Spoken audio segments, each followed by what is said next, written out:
when the Eucharist is readily available, especially people, who go to Mass every day, they go to Mass every week, they kind of take it for granted. Now that we've been deprived of the Eucharist, or most Catholics have, I think it has awakened in everybody a deeper sense of how much this means to us.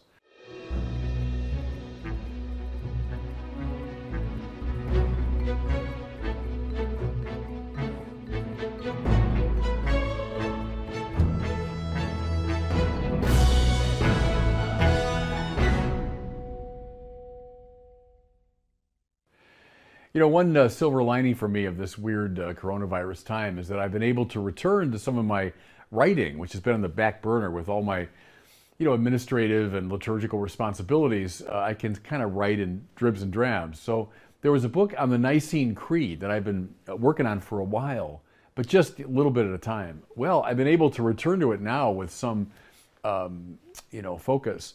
And the section I'm on right now is from the very end of the Creed, when we declare our faith in one holy Catholic and Apostolic Church. So I've been thinking a lot about issues of ecclesiology, to give it its technical term, the theology of the church. And I must say, the whole coronavirus time has sort of focused my thinking on this in a way. Three things have come to my mind. I mean, all three of which I knew and certainly would have affirmed before, but they've taken on a new kind of depth and resonance, I think, during this time. Here's the first one. That the church is intensely and inescapably Eucharistic. I was involved, I didn't make the final call, but I was involved in the decision to close our churches here in Los Angeles. In the beginning, we were kind of taking certain tentative steps, but finally we decided that we simply had to do it. We had to shut down the churches. And mind you, it was the right decision. I don't agree with people that say, oh, we were caving in to the secular authorities, we were overreacting and all that. No. As someone who was around that table, I can testify we did it simply out of concern to protect our people, period, end of argument. If you have any doubts about this, know that there are times when the church really is in conflict with the secular state and when we have to take a stand. I'll give you a good example. Last year in California, when the legislature was really aggressively trying to undermine the seal of confession. And we as a church stood up and opposed them. I mean, so believe me, I'm not against that when it's necessary. I don't think this is one of those times. Okay. Having said that, it was painful for all of us. You're a priest, you're a bishop. I mean, your life's about the Mass. It's about the Eucharist. It's the source and summit of the Christian life, as Vatican II said. So, of course, it was a painful decision to make. Now, we've responded by, providing online masses, Word on Fire being one of these outlets. I mean, I'm delighted that people from all over the world, in their millions, have tuned into those masses. Terrific. Some priests, have put the Blessed Sacrament up in the window of their rectory, and people come by and they can adore. Others have done things in parking lots with the cars, and fine, good, but none of it is a substitute for the real thing. And that's the point. That's the point. I think what struck a lot of Catholics is precisely this Eucharistic hunger. When the Eucharist is readily available, especially people, who go to Mass every day, they go to Mass every week, they kind of take it for granted. Now that we've been deprived of the Eucharist, or most Catholics have, I think it has awakened in everybody a deeper sense of how much this means to us.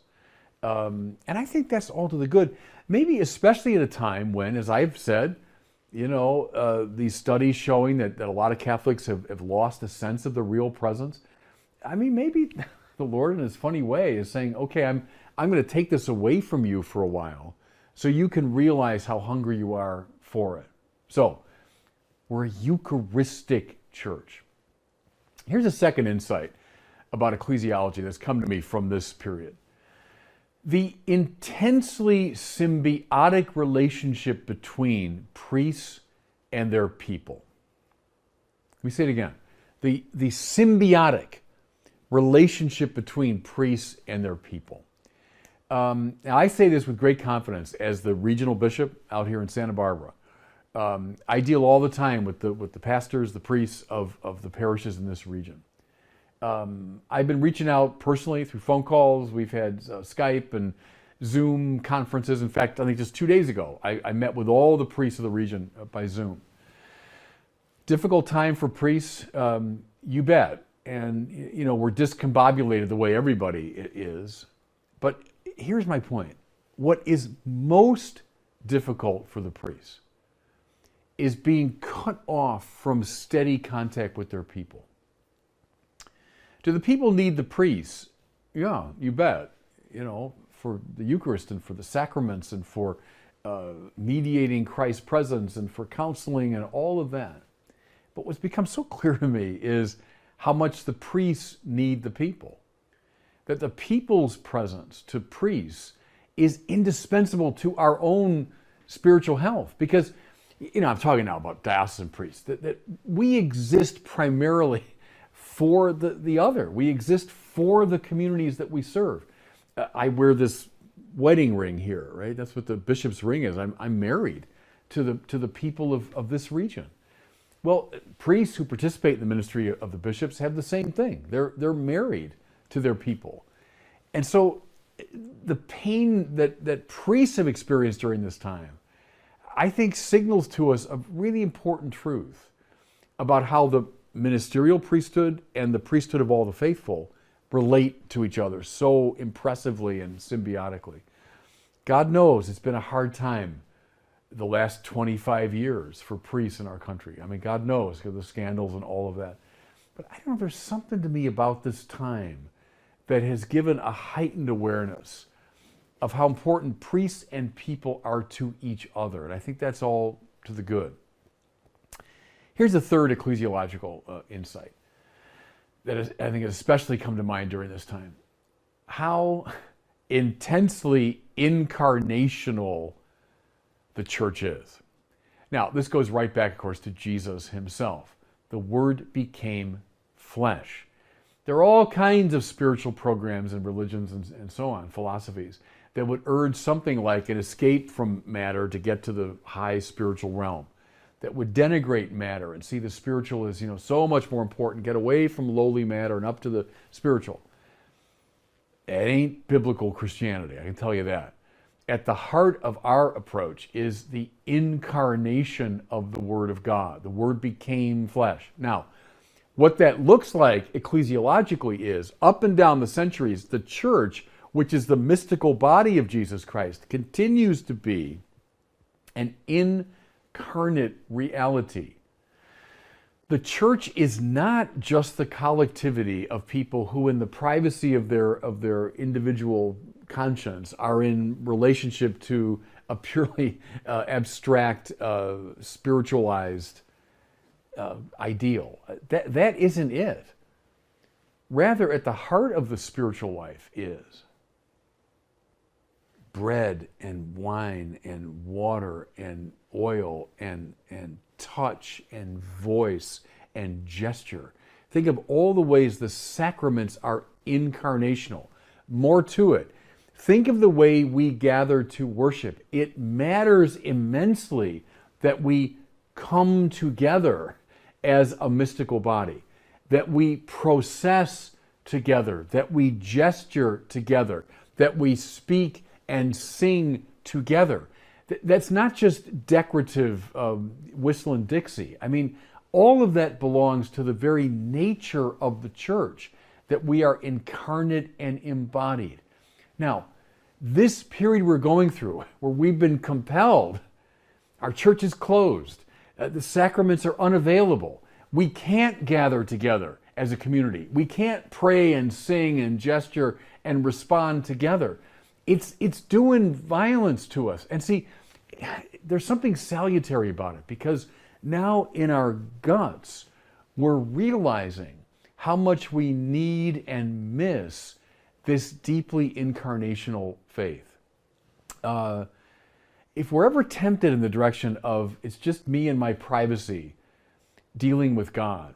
Like, I think I've said before, one of the worst definitions of religion ever offered by a major figure is Alfred North Whitehead, whom I admire in many ways, but he said, religion is what human beings do with their privacy. I've always thought, what a dumb definition of religion. It's almost on the contrary, that there's something so public and embodied about our religiosity. And I think this period might just remind us of that. So what I would say is to Catholics going through this, painful time, we could just kind of shake our fist at it and say, well, what a terrible time we're going through. Or maybe in our very hunger for these things, we could realize how deeply Eucharistic we are, how deeply symbiotic we are in the relation between priests and people, how deeply incarnational we are. And let your hunger lead you to these deep truths. Thanks so much for watching. If you enjoyed this video, I encourage you to share it and be sure to subscribe to my YouTube channel.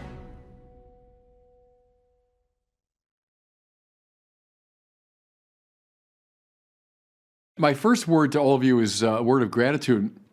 I wish I were there. This crazy COVID thing has thrown, of course, all of us off kilter. And I had made arrangements to come to Washington, and then I was due to give a lecture in St. Louis tomorrow.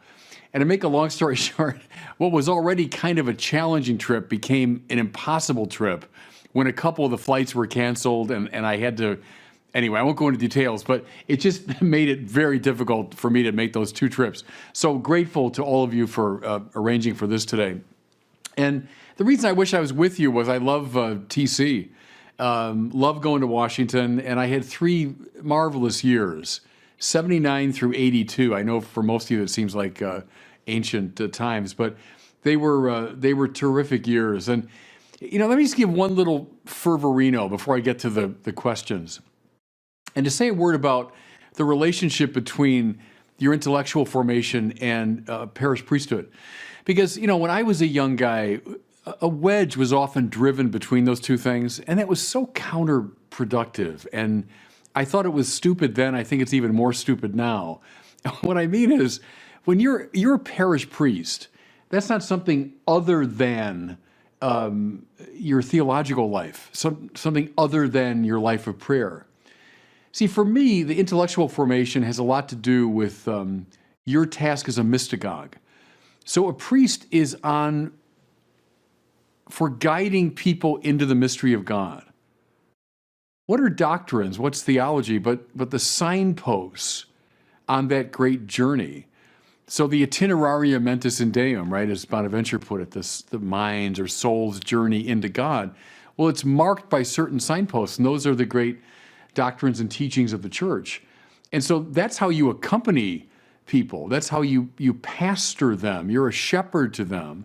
And what you're using to guide them is nothing other than theology, So the mystagogic function. I'd also mention the soul doctoring function. So as a priest, you engage in cura animarum, right? The care of souls. And I just think, especially today, who speaks of the soul, which is to say the deepest dimension of the self? Aquinas says the soul is in the body, but not as contained by it, but rather containing it. Meaning the soul speaks to that kind of highest, deepest, most organizing principle of the self. You in relation to God, if I can put it that way. Well, who speaks of the soul? Who addresses the illnesses of the soul? Who finds a way out? Well, that's also the language of theology. Don't think of it automatically in just hyper-technical terms. Think of it in soul doctrine terms, the way a medical doctor would use his chemistry and biology and anatomy to treat the illnesses of the body. So we use theology. We use what we study intellectually to treat the ailments of the soul.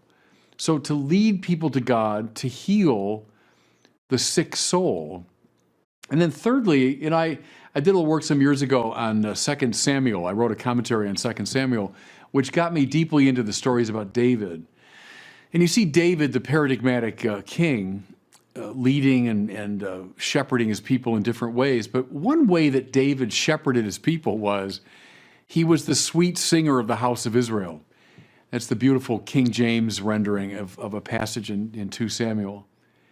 Well, that's the priest, it seems to me, is a sweet singer of the house of the new Israel, which is the church. David led by articulating a vision. Think of the great elegy to Saul and Jonathan. Think of his speech when he faced down Goliath. Think of the Psalms, of course, associated with David. He led through sweet speech.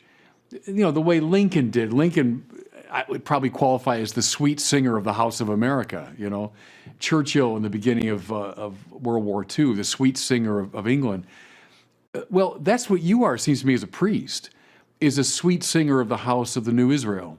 And so you, through your theologically informed speech, you hold up to the people a beautiful vision that lures them and draws them and entices them and beguiles them.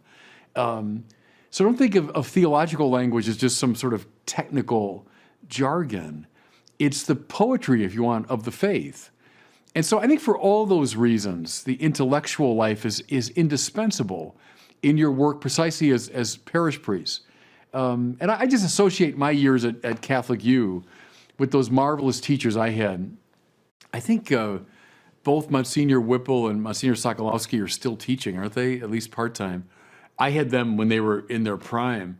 I think of Dr. Thomas Proofer. You guys don't remember him, but he was a great, great figure. He was one of Sokolowski's heroes. He taught us when we were just little, first-year Basilans.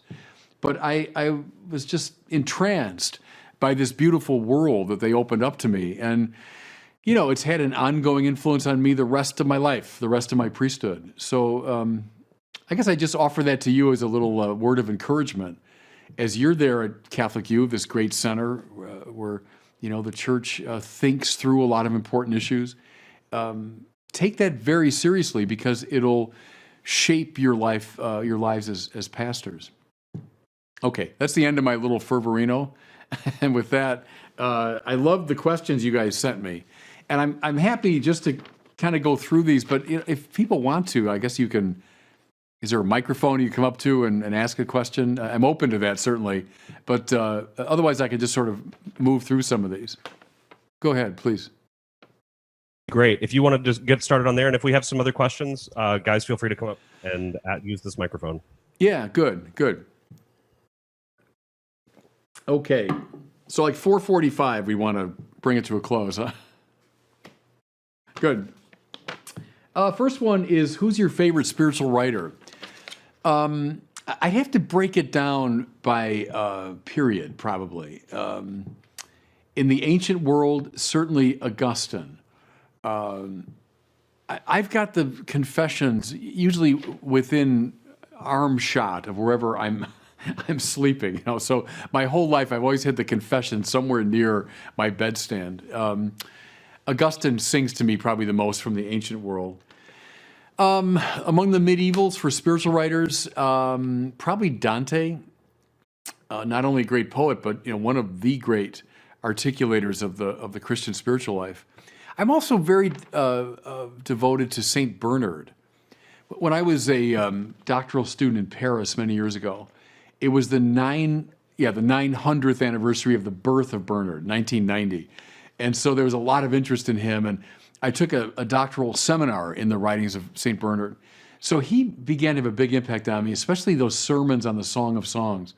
I find for preachers, you're all going to be preachers, plow through those. They're marvelous. So Bernard from the Middle Ages is important to me. Coming up through the tradition, certainly John of the Cross. I hope he's still widely studied in your world. But John of the Cross, he's the Thomas Aquinas of the spiritual life, meaning the greatest master in the tradition. I love his discipline. I love his austerity. I love his, the depth of soul he opens up. There's no one finer, really, in the whole tradition than John of the Cross. I love him. Among contemporary people, I'd go back to Thomas Merton, who had a big impact on me when I was a kid. So when I was like 16, 17 years old, I read The Seven-Story Mountain for the first time, and it had a life-changing impact on me. Merton was the door to so many other people. I heard of, Bernard and Bonaventure and Augustine and so many others for the first time, John of the Cross too, through Thomas Merton. But the seven-story mountain remains just an indispensable text for me. The New Man, from the 1950s, Conjectures of a Guilty Bystander, and those great texts. Chagrins me a bit when I hear, when I taught guys at Mundelein, and they'd be skeptical of Merton. And, there's legitimate reason to be skeptical of Merton, I suppose. But to miss what's at the heart of Merton, which is still so powerful. So he'd be, I guess, among the contemporaries, my favorite. Anyway, sorry for that kind of rambling answer. What was the most formative book you read in your years as a seminary TC? Go ahead. Real quick, we've got a question from Brett Meth. Please. Hi, Bishop Barron. Hi. So one of the things that I was thinking about, you mentioned that you were the rector of Mundelein, and you've kind of been in the priestly formation scene for a while, and now you're a bishop. Yeah. For us seminarians, from our perspective, we see a lot of good priests in the world, a lot of good young priests, but we also see, there's guys that, have trouble in their first couple of years, and, perseverance seems to be something that, at least from our perspective, is kind of a mystery because we don't really know what it's like in priesthood yet. So I was wondering if you could just say a few things as far as what you've seen has helped you kind of persevere during those difficult times as a priest and as a bishop, and maybe just some words of encouragement in that area. Yeah, good. It's a good question. And you're right to be concerned about that. Prayer, and I don't want that to sound like it's just a nice canned answer. I mean that from the depth of my own soul. The only thing that will make you persevere in it is prayer. The holy hour, and concretize it as much as you can. Sometimes we priest types can speak very abstractly about prayer.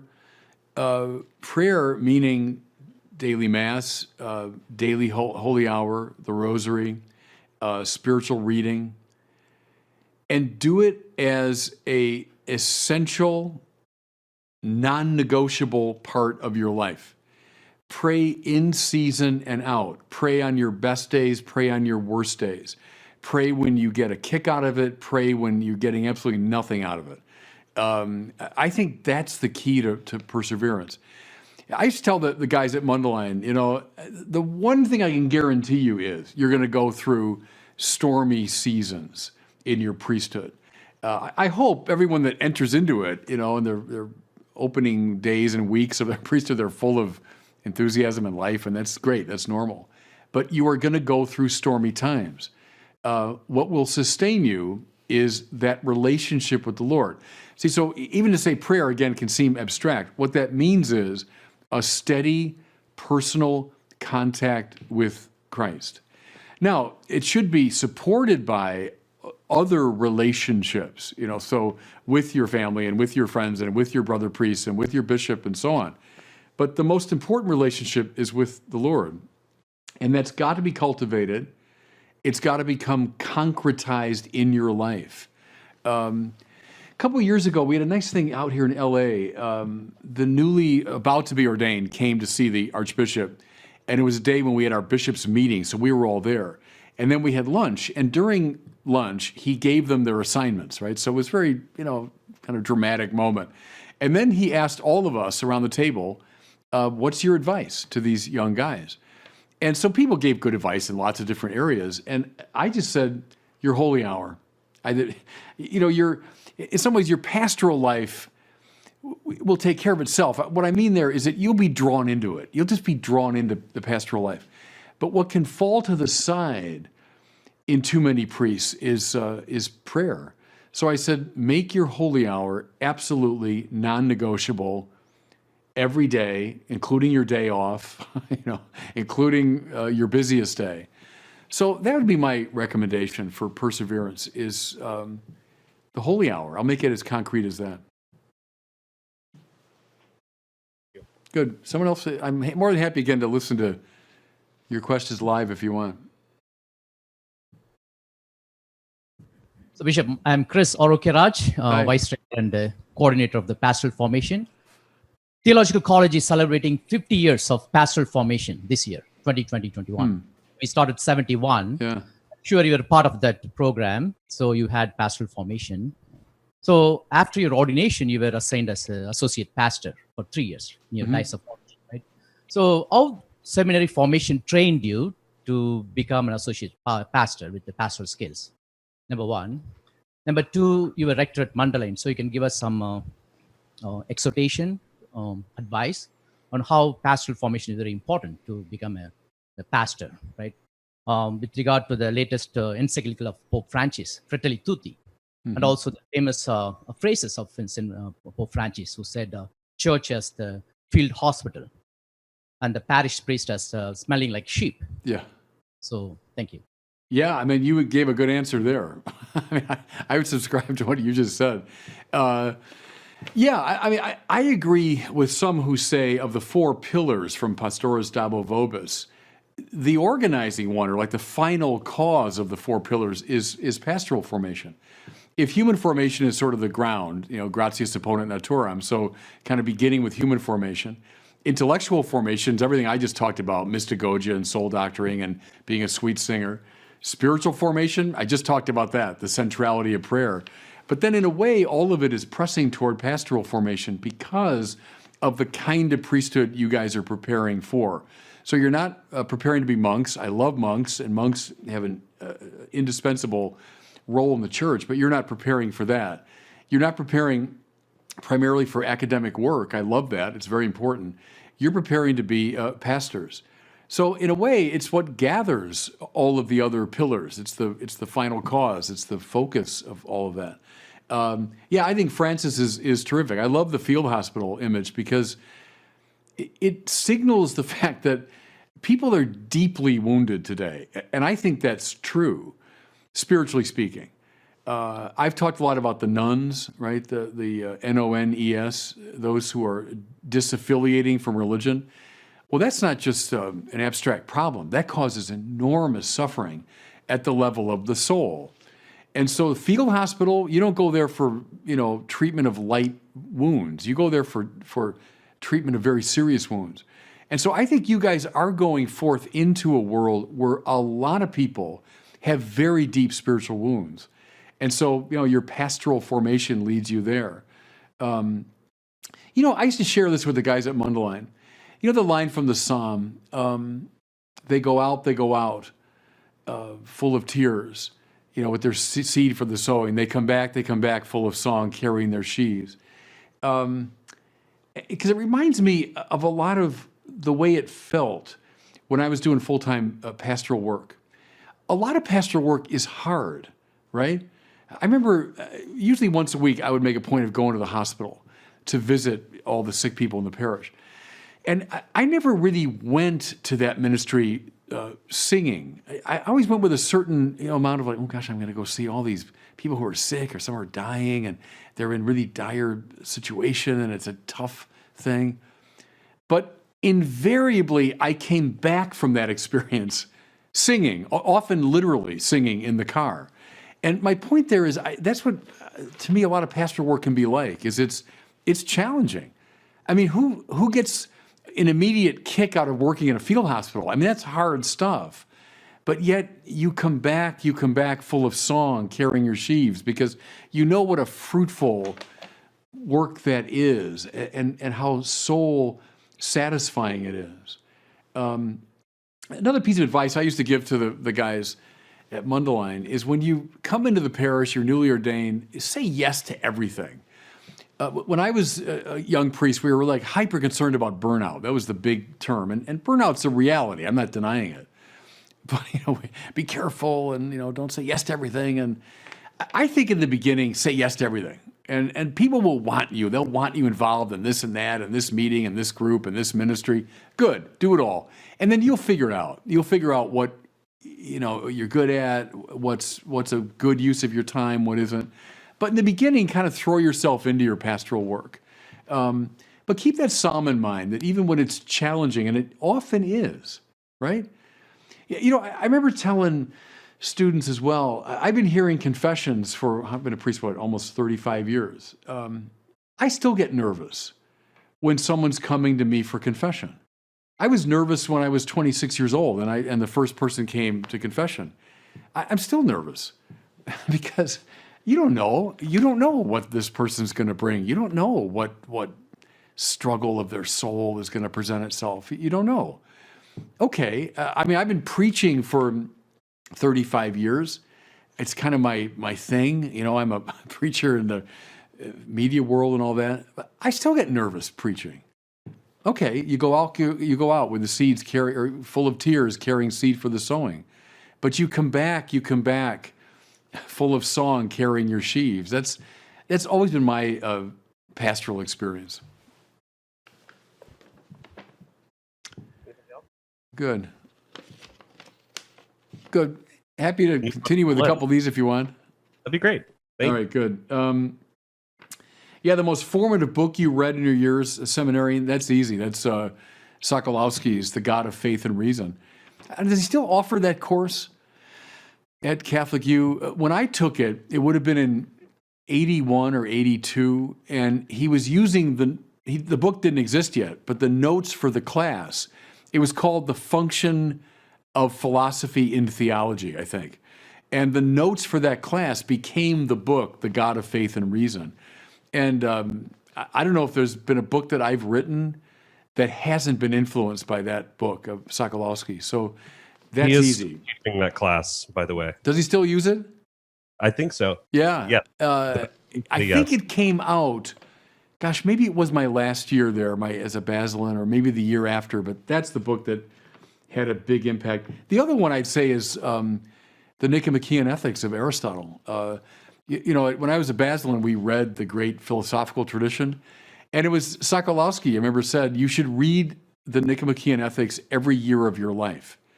And I don't think he was really kidding, because it's one of those texts that it keeps opening up as you get older, as you move through life. And so maybe I'd say the Ethics of Aristotle was, you know, just as formative. Do you have any fun stories to share of your experience as a Basilan? They were wonderful years. Is Father McBrarity still there, or is he gone No, now? he retired this past year. Retired, okay. Because Jerry was on the faculty when I was there. How about, and Father Mel Blanchette is gone too, isn't he, from TC? Yes, he's also retired. Okay, because Mel was the head of the Basilan program. But we had wonderform formators and teachers at TC. I loved it. And there was a great kind of joyful atmosphere there. One memory I have is Ronald Reagan's first inauguration. So this would have been January 1981. I was second year Basilan. And we were just these, 20-year-old goofballs. And we decided, well, let's just get on the metro and let's go down to the Capitol and see how close we can get. And this is, of course, long before 9/11 and, heavy security. And so we just got off the metro at, Union Station, and we just walked toward the Capitol. And we got closer and closer and closer. I was with Father Tim Kitsky. Some of you guys remember, didn't Tim give the retreat? Yes. A couple years ago. He and I were classmates. So he and I were walking toward the Capitol, and we just kept getting closer and closer. No one stopped us. And at one point, we were right behind Charlton Heston. Now, maybe some of you guys don't remember Charlton Heston, the actor. At the time, would have been the most famous actor in the world. Moses, the Ten Commandments, and all this. Planet of the Apes, Charlton Heston. And we were right behind him, and he walked through, and it was like the Red Sea parting as people sort of, parted in front of him. And we just kept walking behind him. And we got up right to the front, practically. So I remember looking up at Nancy Reagan in their red dress, and Jimmy Carter, who spent the night before with the whole Iranian hostage situation, looking haggard. Reagan, looking like $1 million as he usually did. So it's got a vivid memory of that. But I loved TC. I loved Washington. They were great years, wonderful. Let's see. Yeah, here's one I'd like to talk about. What do you foresee as being one of, if not the greatest challenge for newly ordained priests in the next 25 years? Because that's easy to answer, I think, is the challenge of disaffiliation. Boy, that did not exist when I was at TC, when I was newly ordained. I remember my Chicago priest colleague, Father Andrew Greeley. You probably guys don't remember him, but he was a sociologist of religion. And Greeley used to say, and I think he's right, that all the studies showed, like in the 1970s, 1980s, that even though people were coming to Mass less frequently, 98%, believed in God, believed in the afterlife, believed in Mary and the saints. And his point was, don't worry too much. People are still really religious. Well, what's happened since that time, as you know, is all those numbers have fallen off the table. Now this country is at least 25, maybe 26% disaffiliated. Among Catholics, it's worse still. And among younger Catholics, it's as much as 40% have disaffiliated. And then, as many of you pointed out, this has led in turn to a falling away from those beliefs that Andrew Greeley could take for granted back in the 1970s. So do most people believe in God? Well, those numbers are going down. Do most people believe in an afterlife and so on? Not the way they did. So that's the challenge that you guys are really going to face in the next, 25, 30 years is, getting back those who are disaffiliating. So that's the evangelical challenge. That's talk about the new evangelization. When I was rector at Mundelein, I said, I think our whole program should be forming priests for the new evangelization because that's the challenge of our time. So what I would do, honestly, is take every bit of your formation and relate it to that question. Relate your prayer to it, relate your human formation to it, relate your pastoral formation to it. Think of the parish even in a fresh way. Remember, it was a couple years ago, Pope Francis said something about getting out of the sacristies. And I don't think he meant that as some critique of liturgical life. I think what he meant was we can't just expect people to come to our parishes. That was true 25, 30 years ago. But now the people we're after, they're not going to darken the doors of our churches and come to our programs. We have to find ways to get them. So that's how I look at it, guys, for you. I think that's clearly the challenge. Bishop Barron, could you, speaking on that topic, is there do you see kind of any overarching thing as an antidote, to use, for lack of a better word, or kind of the number one direction that we could be focusing in on specifically to address the disaffiliated? Like you mentioned the new evangelization. I know you do a lot of work in media. Yeah. What, as an average parish priest, like starting out at a small parish in the country or something like that, what would you recommend to us as far as dealing with and addressing the issue of people who don't believe? I would use the social media, and I don't mean that in a glib way. A couple years ago, I was a delegate to the Youth Synod over in Rome. We met for a month, with the Pope. It was a wonderful experience, and we talked through all these issues, right? But I was getting increasingly impatient as the time went on because I thought so much of it was focused inward. It was how do we change our programs and make our parishes do this and that? And I, at one point, stood up and said what I just said to all of you, namely, the people we're targeting aren't going to come to our programs. We've got to get them. But then I said, I think it's extraordinary that at this moment, through God's providence, we have this extraordinary tool, namely the social media that didn't exist even 10 years ago. We now have a means of reaching out to those who aren't going to come readily to our churches. So, the work that I've been doing the past maybe 20 years now, I do think, guys, and look, all of you, you've got this in your blood. You all grew up with social media. I didn't. I've got, thank God, younger people working here that know how to do all this stuff, but you've got it in your blood. And I think you're a parish priest, start a website, get a good website going, get on YouTube, use Facebook, use Instagram, use the social media. And my instinct with Word on Fire has always been to start with the culture. Start with something.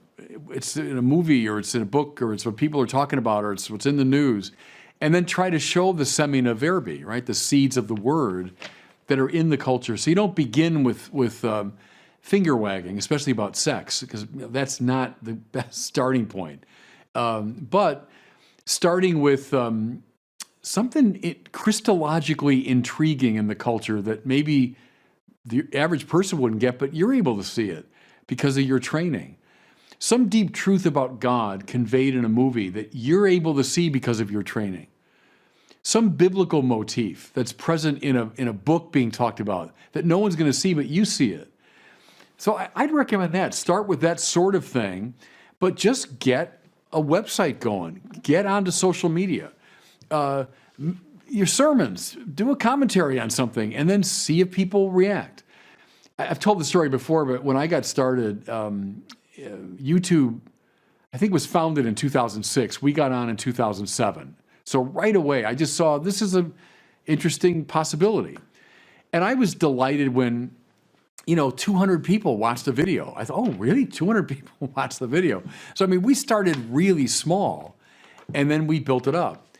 The key to building it up is fresh material and interaction, right? So even though the interaction can be difficult, believe me, most people, when they comment, are not telling you just how great you are. Most comments are pretty critical. Okay, fine. You get some traction then. You can engage somebody. You can answer. So that's my recommendation, is use the social media creatively and use it intelligently and bring everything you're learning at Catholic U, the great Catholic tradition, bring that to bear in your social media work. Thank you.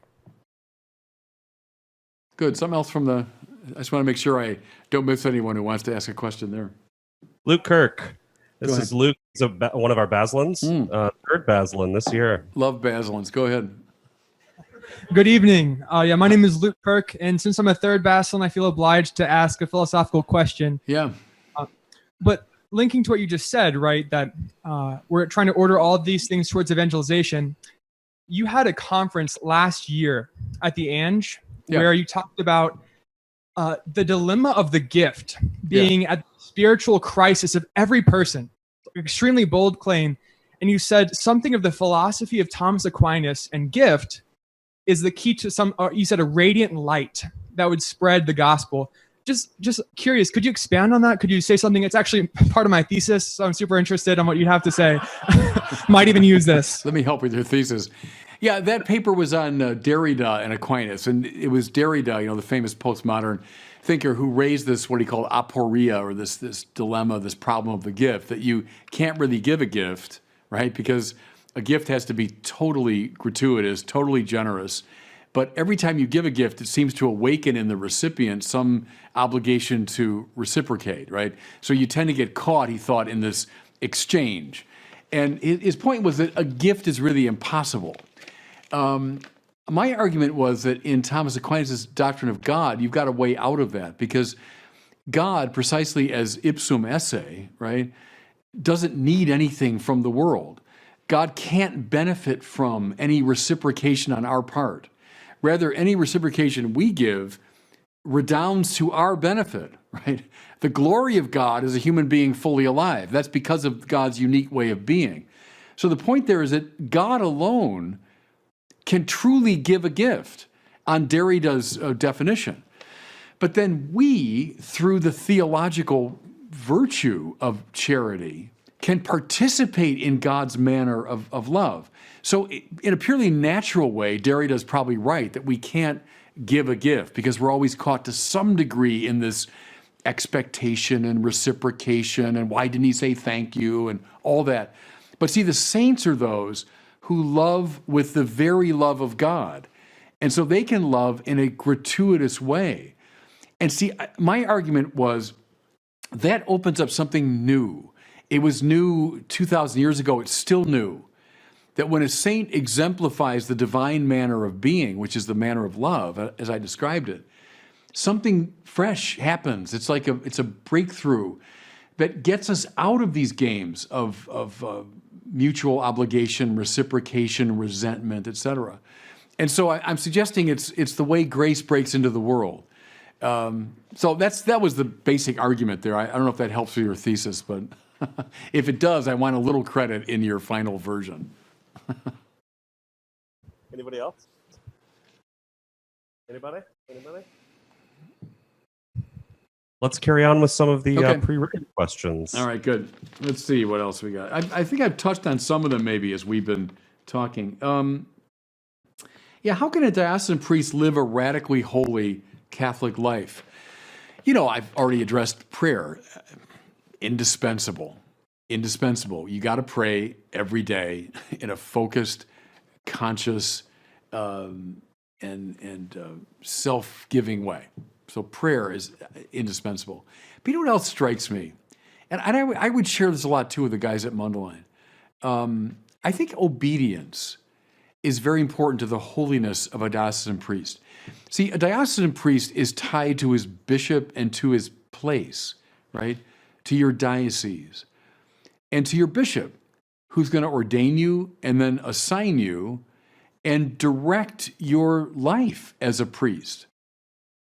I think you find holiness in obedience, in turning your will over to your bishop and acknowledging that in your heart as God's will for you. I think it was, many years ago when someone said the most challenging of the promises you make is the promise of obedience. And there is something really right about that. I remember the day when I put my hands in the hands of Joseph Bernardine in Chicago, and I said, I promise obedience to you and your successors. And, I knew him a little bit, I suppose, at that point, but I had no idea who Francis George even was. And he became his successor and had a massive impact on my life and directed me in all kinds of ways, including making me rector of Mundelein, which I wasn't expecting. In fact, there's a funny story about that. I had just been named rector, and I was at one of these gatherings for wealthy folks. It was like a fundraiser. And you know how wealthy people can just be very blunt and direct with you. So I'm in this room, and the cardinal was there as well, Cardinal George, and he was in full regalia with the red cape and everything. And this lady came up to me, and she said, Father, I don't think this makes any sense. You're being rector of that little seminary out in the country, and here you are doing this work to evangelize and use the media, and what a waste of your time and talent, and I just don't understand any of it. And so I looked at her and said, well, there's a little man in a red cape in the next room who can answer all your questions. And my point was obedience. Obedience. You turn your will over to somebody else and ultimately to God. And I think that's how you find holiness. I look at my own priesthood, my first couple assignments, maybe I could have guessed or sort of seen coming. Cardinal George moving me into this evangelization work, I didn't see that coming. Rector Mundelein, didn't see it coming. Certainly didn't see this coming, becoming a bishop in Los Angeles, of all places. Never saw that coming.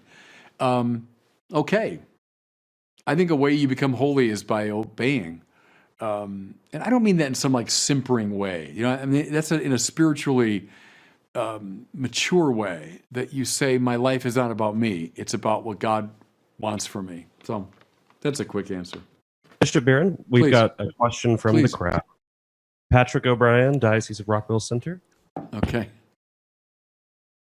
Bishop, you were talking about working with the unaffiliated, the fallen away, Yeah. and a more personal, more relational note. Do you have any tips on how to do that with perhaps those closer to us, friends or family? I found that it can be easier a lot maybe with people around the parish, but can be more challenging with people that are closer to us. Yeah, much more so. I've always found that, honestly, in all my years as a priest, ministering to your own family can be the hardest thing and most awkward. So I get that. But I think the key is listening to people and trying to answer their concerns. Take Jesus on the road to Emmaus as your great model, because all the Pope Francis themes are so strong there of Jesus walks with them. They're walking the wrong way. They're lost. They're going where they shouldn't be going, but yet he joins them and then says, guilelessly, what are you talking about as you go? That's a really good instinct with whoever it is, friends and family. Well, what's on your mind? What are you talking about? What's of interest to you? Listen to them. What are they saying? What are they confused about? What questions do they have? What are their aspirations? Listen, walk with them. What I love too in that story is the disciples know all the data about Jesus, right? They tell the story pretty accurately. Well, he was a man loved by the people, and yet our leaders didn't like him, and they put him to death. And there's even a story he rose from the dead. Well, they're like a lot of people today who could recite the data about Jesus, but they don't get him. Right? They don't get him. They don't have the pattern.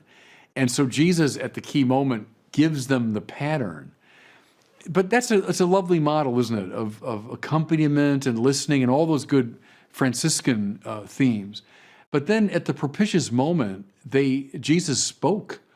And he spoke directly and clearly, even a little bit harshly, how foolish you are. I think that's a cool model for evangelizing. You do both those things.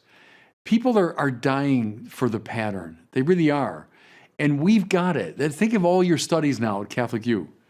It's an elaborate attempt to learn the great pattern, the Logos, by which God makes the world, the Logos incarnate in Christ. People want the Logos. Their lives are fragmented. The data are all floating around, but there's nothing to draw them together. See, and that's what they want. That's what they want from the church, and the church really alone can give that. So go into it with that confidence, but also with that sense of accompaniment. So road to Emmaus, I would say.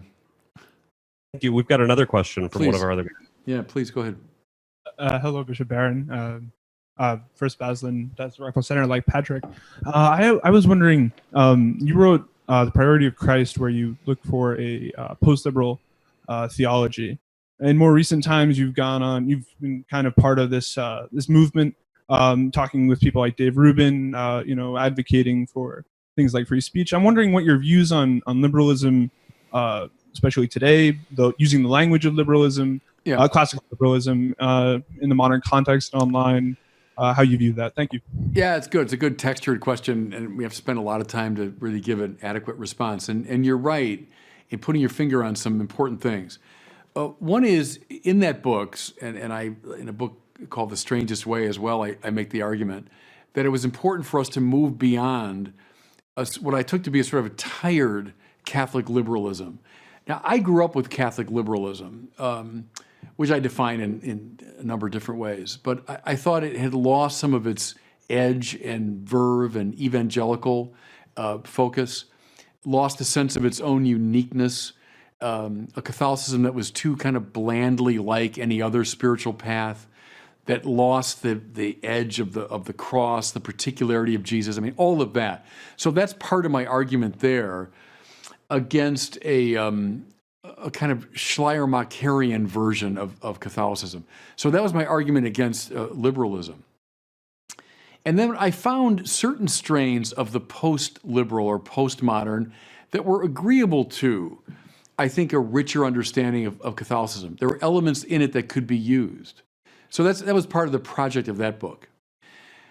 I think what you're seeing now, I just did a video on this a while ago, and you see it on the streets of our cities, are some of the worst strains of the postmodern. And here I'd put my finger on the influence of people like Nietzsche and Sartre and Michel Foucault, and a radical relativism at the level of both truth and moral value. The almost exclusive stress on the category of power as the right way to read things. A deep suspicion of God, because God grounds objective truth and value. Over and against all of that business, give me classical liberalism any day of the week. You know what I'm saying? And now here, by classical liberalism, I mean something like what came up politically out of Locke and Jefferson and Rousseau. In the moral sphere, Martin Luther King was in dialogue with classical liberalism when he said, I want a society where people are judged not by the color of their skin, but by the content of their character. Read John Paul II when he talks about the tradition of human rights, but now being lifted up into a biblical anthropology. Those are examples, I think, of a Christian dialoguing with classical liberalism, and that's a much more fruitful conversation than the shouting match now with the nastier strains of the postmodern. So I know it's kind of a rambling response, but I'm trying to just name some of the complexities there. Is the post-liberal all bad? No. As you correctly say, I'm calling for a post-liberal Christianity. But is post-modernity all good? No. I think there are nasty strains of it that we're dealing with today. So, quick answer to a subtle question.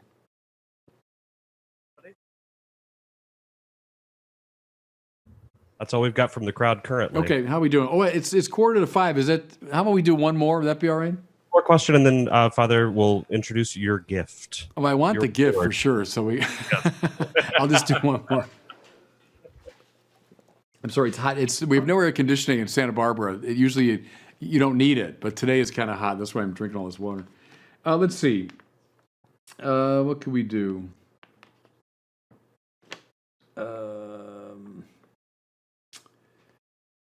We actually have covered a good deal of the ground here. I'll close with this. Could you speak about what it means to be authentically pastoral, how to meet people where they're at, and yet remain true to church teachings, especially on morals?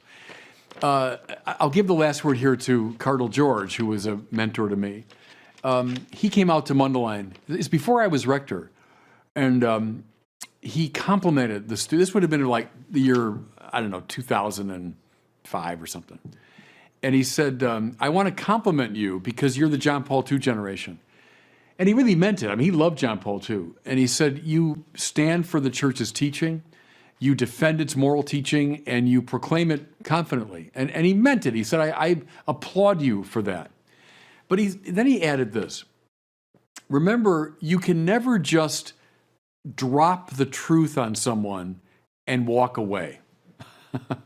If you drop the truth on them, good, you should, but then you've got to be equally committed to walking with them, to help them integrate the truth that you've dropped on them.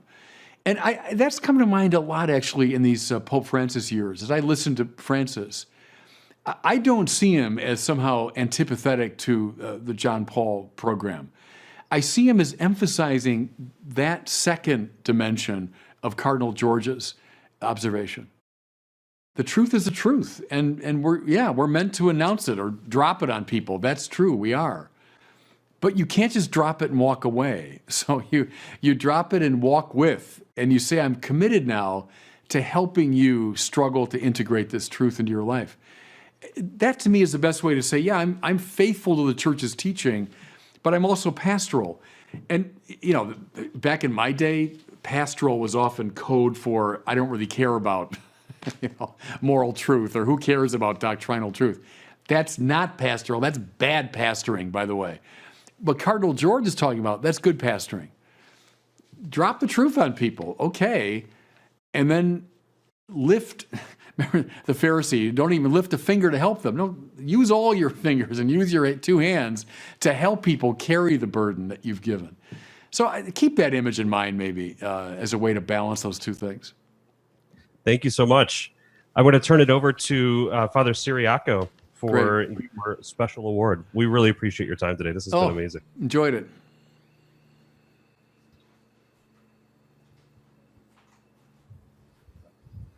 Thank you so much for being with us. And as this is Alumni Day, we are so happy to present you with an Alumni Award. And I want to, first, I came across this quote I want to share with you. I love this quote. And here we are. There we go. I can see me. Yeah. Here we go. I can see you.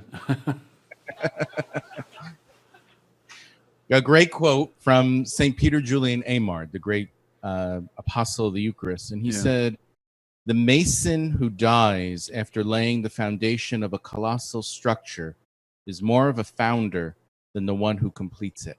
And I like to think that TC is the mason for you, Bishop Barron, as we were the structure for you as you continue on with the great things you do for the church. So we're very honored and proud to present you with this award. It's the Alumnus Lifetime Service Award, presented to Bishop Robert E. Barron, Basel class of 1982, Theological College. And it says, in recognition of a lifetime of outstanding priestly service as a shepherd, seminary formator, author, and media evangelist dedicated to promoting the new evangelization in the tradition of the Priests of Sense of Peace. Alumni Day 2020. Delighted. Thank you. Beautiful. Thank you. That's beautiful. Well, I'm very touched by that. Thank you. I'm delighted to receive it, and I'm happy to pay tribute to TC. They were, as I say, wonderful days, and it's a great place. So God bless you all for that. We'll get this out to you to California in the Good. days ahead. And whenever you are in the neighborhood, we have the USCCB behind us, the shrine across the street. We have the Dominicans over here. We know you visit all of them. Yeah. So please come and visit us. I'm serious. I'll take you up on that. Whenever we can travel again, I'd love to stop by TC. Great. Could you end with a blessing for us? Yeah. Let's pray in the name of the Father, and of the Son, and of the Holy Spirit. Heavenly Father, we give you thanks for this time together.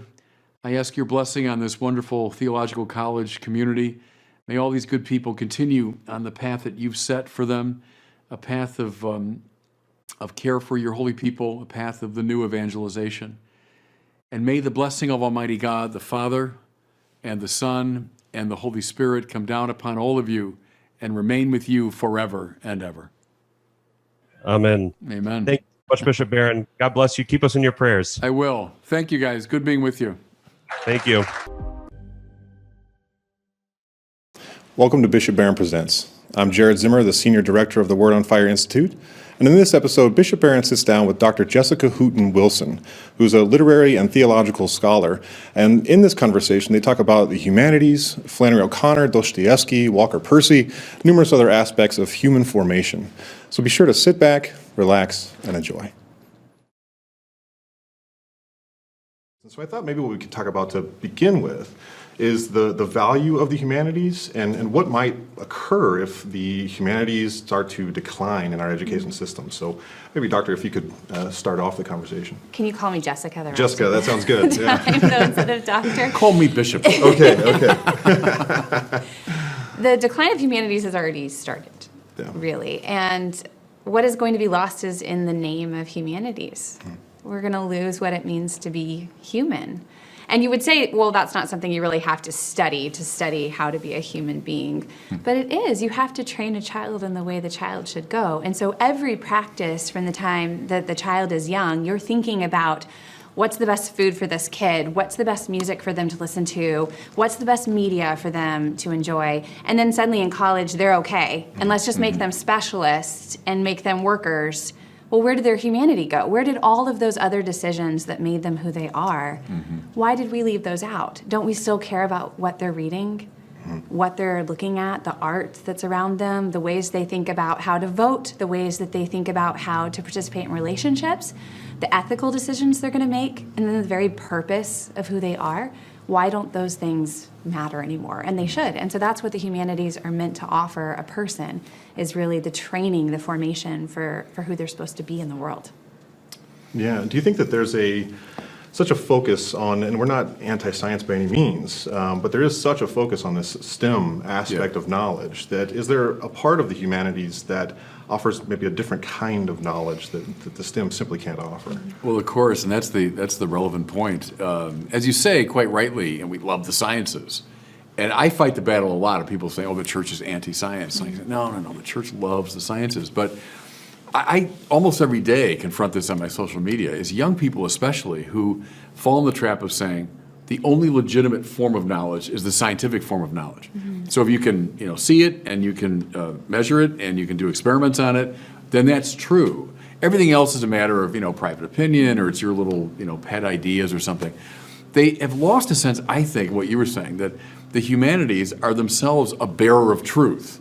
So when you read Shakespeare, or you read Plato, you read Dante, that's not just someone's little private ideas. They're conveying deep truths about, as you say, what it means to be human. What's a right ethical choice? What makes something beautiful? What makes something just? What's the purpose of your life? Well, the scientific method, with all of its strengths, can't answer those questions.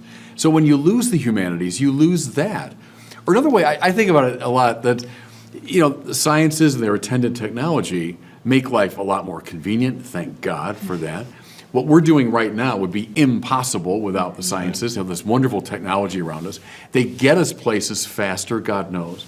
But then what do we do when we get there? You know, now that your life is so convenient, well, how do you live? Now the great questions of ethics and humanity and purpose and meaning kick in. And I think that's one reason why a lot of younger people are kind of lost. Because they have all the STEM knowledge, terrific, but then what do I do once I get there? That's why we need the humanities. Yeah, many of the great scientists were formed in the humanities. You know, so if we have a science subtracted or without the humanities, you might end up with a very unethical science, right? Yeah, can I add to that? So Please. thinking more in terms of liberal arts rather than just the humanities, I think is important. So science and mathematics, really what we would call the nonverbal arts, should be ways of also understanding that purpose, why we're here. You're really discovering the language of God and how you measure yourself within the world, right? And so it's just a different language that God can speak through. And the sciences can do that as well. But what we've done to the sciences is made them only useful. And it's their utilitarian value that we try to focus on. And by doing so, I think we've actually deflated science itself as well. We've lost the enchanted power of science. And when you've subtracted it from the story of the liberal arts, then you don't have the history of the great scientist. You don't have the analogies and metaphors that poetry offers us, in which scientists learn how to re-examine, to invent. They become creative in the ways that they process their world and come up with new ideas. And by subtracting it from that story, even the sciences themselves become unmoored. Yeah, I think that's super helpful. Think of someone like Aristotle, you know. He did make distinctions between, let's say, you know, physics, mathematics, metaphysics, but he would have seen all of it under the rubric of seeing. So the mind that seeks to know, that seeks to see, and there are different ways of doing that. But he wouldn't have driven a wedge between physics and his poetics, between physics and his rhetoric, between ethics and metaphysics. They're all part of a system. And right, that's kind of disintegrated. Where those who are concerned with ethics, well, that's got nothing to do with physics. Aristotle didn't think so, you know? Or mathematics has no relation to metaphysics. The classic people didn't think so. Right. The medievals didn't think so. So yeah, that loss of integration, you're right, I think is super problematic.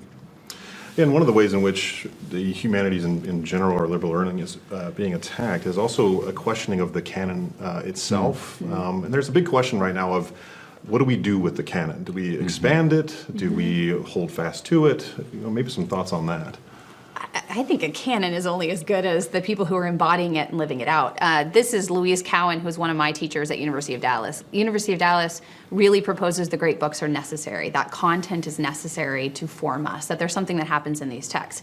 But Cowan said the great books are only great because you're living them. If you stop embodying the wisdom in those texts, then they're meaningless, right? And so the great books, the canon has to be a living thing. Which means that there's not just a content that you can kind of hand on like a product, one from the next, right? That's really a market way of looking at the canon. Instead, if you look at it as like an organism that grows and plants new seeds and produces a garden that flourishes and there's life there. And so an expansion of the canon is just kind of a natural growth of things as certain things need to die and certain things need to grow. Yeah, I think that's right. I have zero quarrel with expanding the canon and inviting, you know, different people and voices into it. Now, it takes time. That's the whole point of the canon, is things that have stood the test of time. And you say, yes, this speaks somehow to our common humanity. And I think that's the main point, is what's bugging me today is so much stress on our particularity or our kind of tribal identity that we overlook the fact that Dante could speak to a kid from South Central LA if it's properly explained to him and properly open to him. I don't see why Shakespeare couldn't speak to a kid from Oxnard, California, if it's properly open to him, because they speak to our common humanity, to these great themes of what it means to be alive and to be morally upright, et cetera, et cetera. So I love that about the canonical literature, is it appeals to everybody. Now, expand it, absolutely, absolutely. We shouldn't be monolithic about the canon, but you also got to be patient.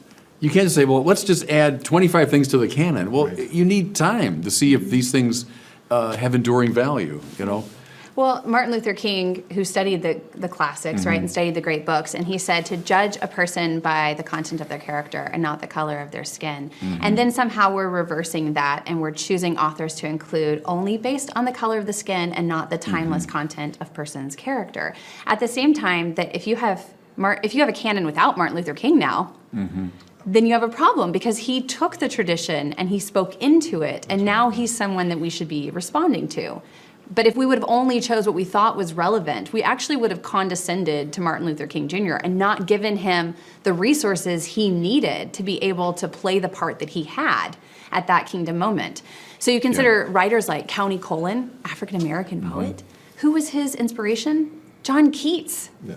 Are you going to pick a YA novel with someone who had the same skin color and assume that County Cullen could only understand that story because they share that one aspect of their identity? County Cullen knew it was a human story that he recognized in that poet, and that's what he wanted to perpetuate. That's good to think of someone like King, who was inspired deeply by Gandhi, but also by Paul Tillich. You know, so here's people from very different cultures, but he draws upon them. And of course, the scriptures, which are from an entirely different cultural framework. I love what you said about the living quality of the canon, because that, to me, is reminiscent of John Henry Newman, someone that we have in common. Newman saw the tradition as a living thing. It's organic. You don't just hand it on like a football. And so there I quite agree with those who critique, you know, a sort of monolithic or, you know, unchanging view of the canon. No, the canon's alive, and it's received, it's talked about, it's criticized, it's passed on to you, then you do your own criticisms and assessments and pass it back to someone else. That's the way we should see it, I think. You know, it's alive. I always think about one of Mortimer Adler's goals. Actually, he mentions it in the introduction of the Syntopicon, that he wanted to do a Great Books of the East, but he just didn't have the time or the resources necessary to do it. And so why not? Let's start looking at canons from different areas of the world and the influences that they have and how they speak to each other. I mean, to me, that's the human thing, right? How they speak to each other. And it's a good point, Jared, because there's only so much a person can do. You know, I mean, we only live for 70 or 80 years, you know, and we're trained in a certain way. So I was trained in, you know, mostly the Western philosophical and theological classics. Okay, that's what I've got, you know, and I can talk about that. Well, why aren't you talking about this, that, and the other? Well, I wasn't really trained to do it. Now off you go. You do it. I train people to open up other texts, you know. So kind of expect everyone to do everything at the same time is a little unrealistic. And I agree with you. I think at the same time, we also need to recognize that sometimes these cultures are present even in the text we were studying. So when I was taught Herodotus, we didn't focus on the other people's groups that are actually being talked about in that text. So part of it also could just be a matter of perspective and retraining our ways of reading even the Western canon, because I'm like you, I've read mostly the Western canon, right? And so part of it is opening up the conversation to see what we've missed. The other part is to return to those texts and see what we've missed even in them, right? That could be brought forth and brought to life. Because if it has always been a human story, then those resources are probably there and we weren't looking for them. yeah, and something that I think this kind of lends itself towards as well is getting back a little bit to our earlier conversation about the formation of the human person and formation of ultimately the human soul, right? And if we're talking about these different areas of knowledge, and of course if you think about the canon, it's philosophy and science and math and numerous other aspects of human existence. But what we've lost, unfortunately, in light of this kind of scientific age, is this literary form of knowledge. Things that literature specifically can speak to the human person. And so I thought maybe we could talk a little bit about what is it about literature in particular that can really help inspire and inform the human mind. You're definitely speaking my language. This is what I love. So for me, we are living in a culture that seems to be very self-focused. Everyone is individualistic. We're our own autonomous entities. And literature demands that you shut up and listen to someone else. And you actually listen to them. Because literature, you open those pages and someone else is speaking to you. They're sharing their story and they're telling who they are. So you are actually practicing humility. And Flannery O'Connor would say a lot of these things happen without the reader being aware. We don't always have to pull back the curtain and get behind the scenes and give them a look at what's happening to them. But it is happening. There's a mystery that occurs between you and the text in which you're being trained in humility, you're being trained in empathy, you're being attuned to beauty.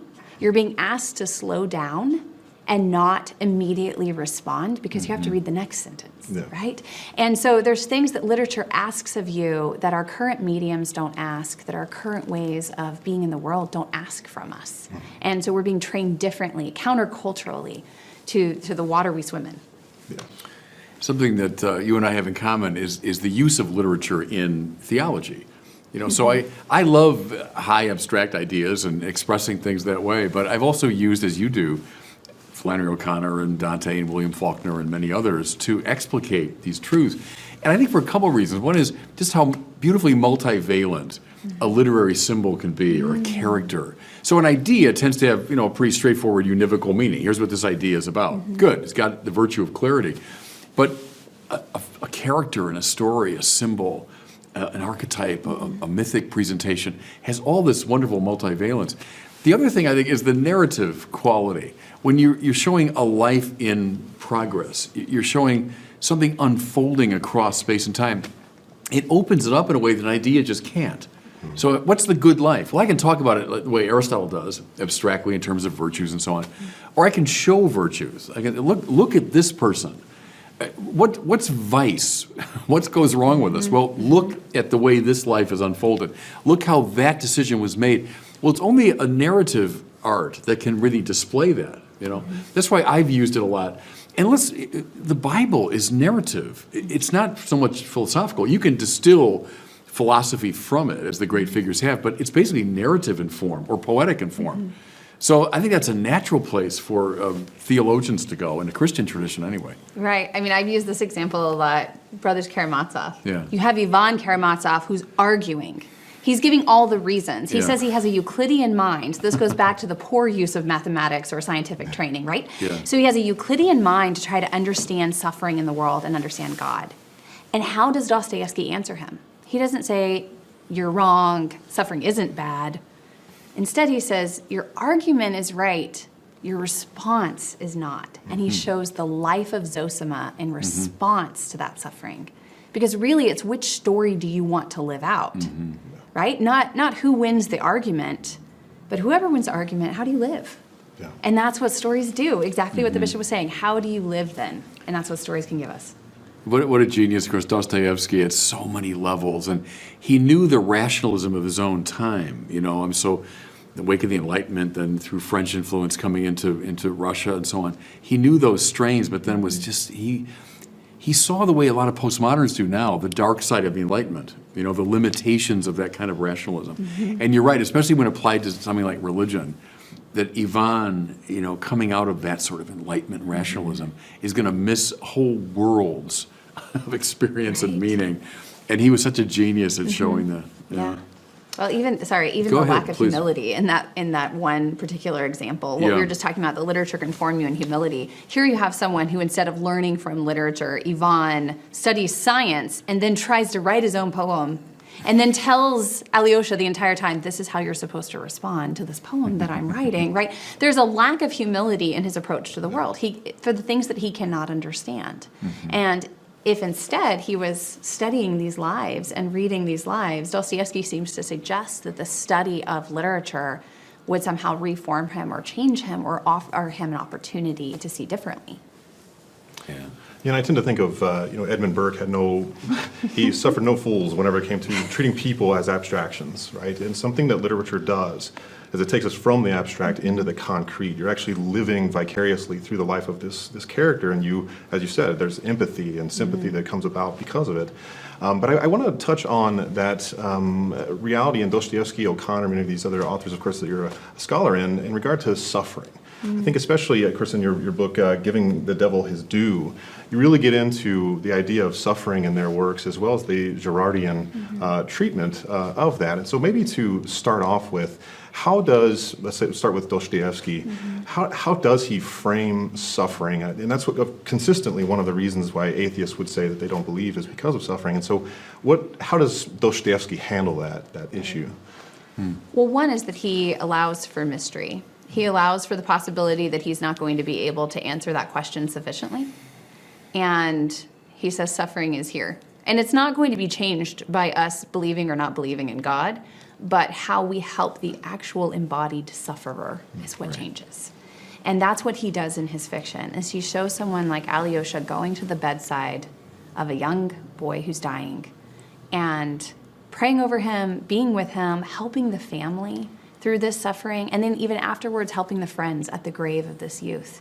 He's being present to them in their suffering. And of course, that's Christ's example, right? To be with us in our suffering, to come down and show us that he participated in suffering, the ultimate loss, and we can see our sufferings then in him, right? That he's one of us. I was thinking about this in terms of people who, I guess, think Christ is abstract, that Jesus Christ would even be an abstract figure or character. And yet, what does he ask his disciples? Can you drink the cup that I'm drinking? So he's not talking abstractly about suffering. He's taking it on, and then he's passing the cup to them. And that's the invitation to follow him, is an invitation into that suffering. And it's a mystery. It's a really difficult mystery.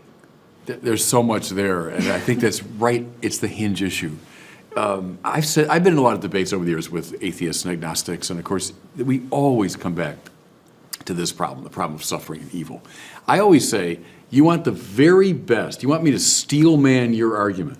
The best place I know is in the Brothers Karamazov, at the heart of a deeply Christian novel, the way Ivan presents the awful suffering of children. And he brings out these cases, and isn't it true, I think I read this somewhere, that Dostoevsky actually got some of those from real newspaper accounts. So these weren't just fantasies of his, but real accounts of innocent children suffering in the most terrible way. I don't know any atheist who's ever expressed it as sort of bluntly and clearly as that. But then you're right, that's the hinge issue. What do you do now with that? So the Ivan approach is to say, therefore there can be no God. God, there can't be an all-good, all-knowing God if such things exist. But that's to look at it in an entirely rationalistic way. And I think the key is, we all know from the story, Ivan would never lift a finger to help a suffering person. So his sympathy isn't really sympathy, It's, as Flannery O'Connor said, right, divorced from the source of compassion. And so it really becomes an abstract response. The Christian response, and you're absolutely right, is acknowledging the mystery of it. That yes, the all-good God has somehow in his providence, that's true, permitted this sort of thing. Now why? I don't know. And that's from Augustine through Thomas Aquinas, all of our great figures will say something like that, I don't know. But, so what do? You serve those who suffer. You go into the space of the innocent child who's suffering, and you give your life the way Christ did. And that's the answer proposed, seems to me, by the Brothers Karamazov, which is the best answer. It does honor the intellectual side. Yeah, there's an all-good God, and there's this awful suffering. And I don't know how it fits into God's providence, though I know the all-good God has allowed it. Okay, that's an intellectual response. But then the more powerful one is the ethical and spiritual response of identification with those who suffer. Isn't it, the scene you're describing there is at the tail end of the book, isn't it? When Alyosha has been caring for, and that's how it ends, with the kids saying, hurrah for Karamazov, right? That it ends, this very dark novel, but it ends on this upbeat note, right? The kids are cheering for this Alyosha, because following his master, Zosima, he follows the path of Christ, That's the answer. I don't know a better posing of the problem or a better posing of a solution than Dostoevsky. Right. Anyway, your books, by the way, help me see a lot of this more clearly, so thank you for that. And I immediately think of Father Zosima's sort of indication between the two different kinds of love, right? Love and dreams and love and action. Yeah. So maybe we could kind of delve into that, of the difference between the two. Sure. I mean, now we could say love through GoFundMe and social media, and love with those that you are actually next to that are hard to love. I'll give this example of, just to be like completely vulnerable, and how I've learned love. I live in a very small town, and that means that I don't get to choose who I interact with and kind of separate myself from the people who disagree with me or the people who don't like me, because our kids still go to kindergarten together, and that's no one in particular. But our kids still go to kindergarten together, and we still see each other regularly, and we have to have love for one another. Because as many ways that we might rub each other wrong, we are the church. And that's what Christ has called us to. And that's what Dostoevsky is saying. He's saying, can you not just love the mission field that's far away from you and send money over to people who you've never met, but can you love the person next door who keeps, cutting down your bushes, or the person next door who puts the giant political sign in their yard saying they want to vote for someone you don't like? Yeah. Can you still love that person? That's the harder ask, and that's what Dostoevsky is trying to point out. Is it, Jared, the famous line about love is a harsh and dreadful thing, right? But doesn't he say love in action is a harsh and dreadful? So it's that distinction, right? The sort of abstract, divorced from the source of compassion, that kind of love, or love through the internet and so on. But real love in action, love in fact, is a harsh and dreadful thing for all the reasons that we're talking about, because it's coming to grips with this problem, the problem of suffering. And it means it's going to cost you. It's a costly discipleship. All of that. That's the best response to it. And especially, I think, in the social media age, we tend to have these global concerns. It wasn't that long ago where people didn't know what was happening on the other side of the world. Yeah. But now all of us know a lot of things about what's going on in places where we will never actually meet the people involved. And so it's not to necessarily negate the need to care for the global reality, but it is to say the focus, especially what you can actually act in, is the local concern. Right? Well, and to quote Flannery's always running through my head. Talk about living a text. Yeah. And she says, people want to say that love is an electric blanket when actually it's the cross. And that's a big difference, right? Love means that something costs, like you just said, that's what it made me think of. And love means it hurts, and love means it's particular and it's localized. And it's not a warm, fuzzy feeling. And most of the people that you love are not going to love you back the way you feel like you deserve. Yeah. And that's the difficulty about love. Yeah, the sentimentalization of love, for sure. And our language trips us up in English. We don't have the right words to make those distinctions, but we tend to sentimentalize it automatically. And that's why, like Dostoevsky and Flannery O'Connor are so good at showing that, the cross quality of real love and what it costs you, and the entry into the suffering of the innocent. I mean, the way and even entry into the suffering prompted by the guilty. To enter into that space.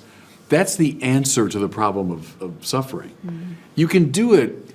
Like just a few weeks ago in this very studio, I had a dialogue with this young fellow from England who's a fierce atheist, So we talked about arguments for God and so on, but eventually we got back to the problem of suffering. One of his, by the way, is animal suffering, the suffering of innocent animals, and how could this be reconciled with God?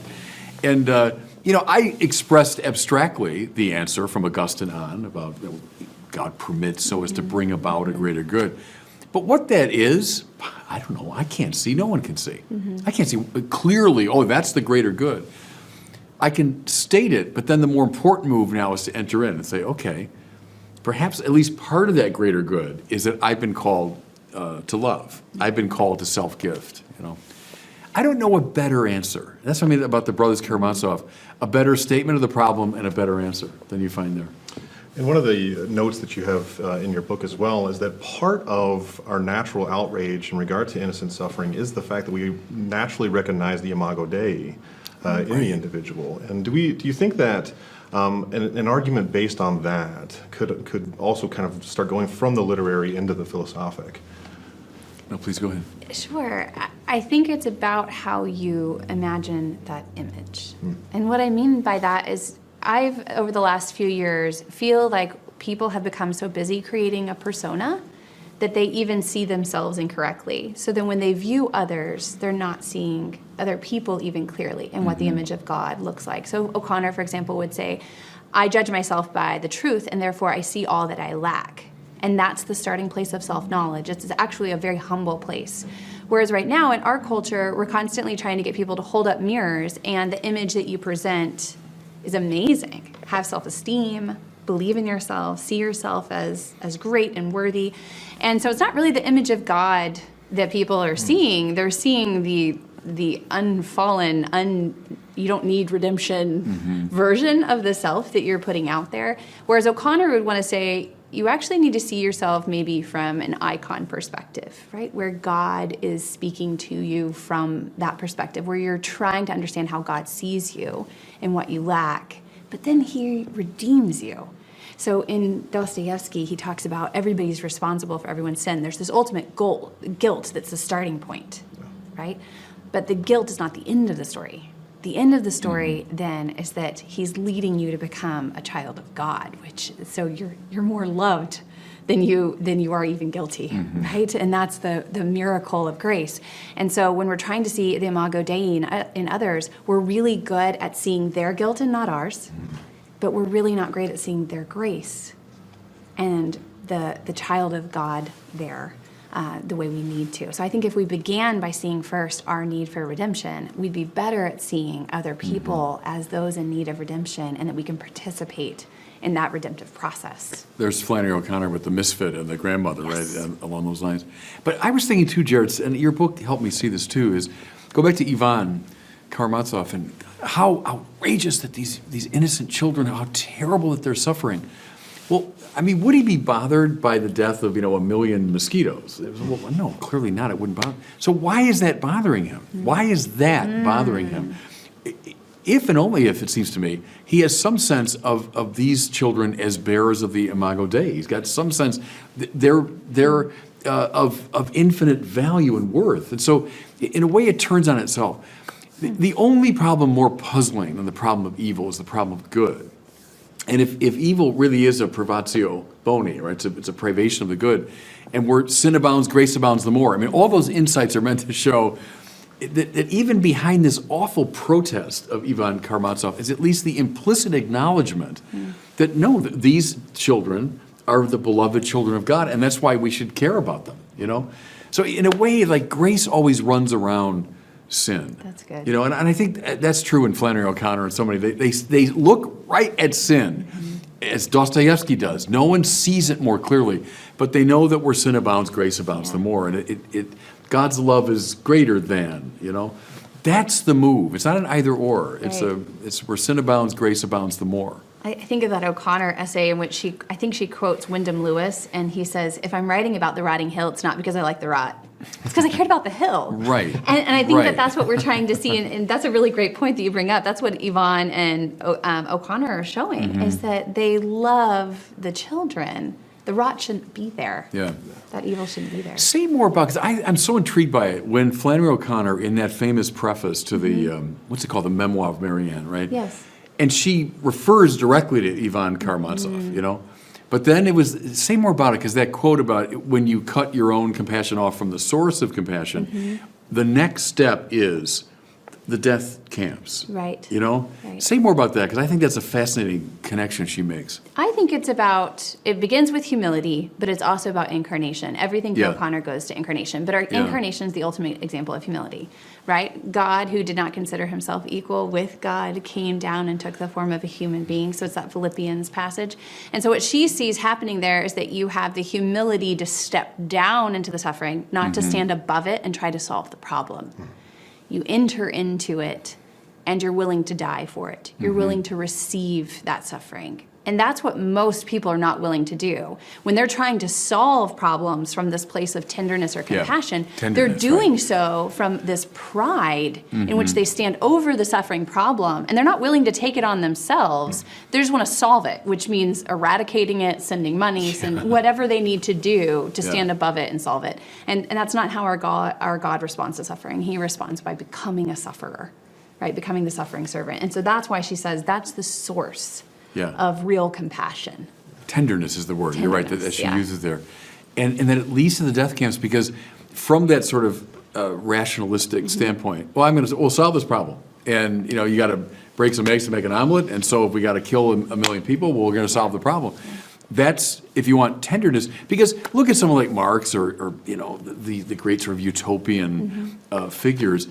Yeah, they were trying to solve some great injustice or what they perceived to be a terrible suffering, but then it was cut off from the source of tenderness, and the result is the death camps.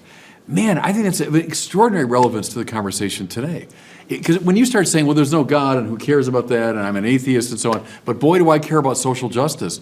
I'm going to get out of the way, because that's dangerous stuff. That line of Flannery's, I think we should do whatever we can to propagate that, because as usual, it's a remark of hers that sheds light in every direction, right? And today, I think it's of enormous importance. You start playing the social justice game without God, the death camps aren't that far behind. It's the point she's making there.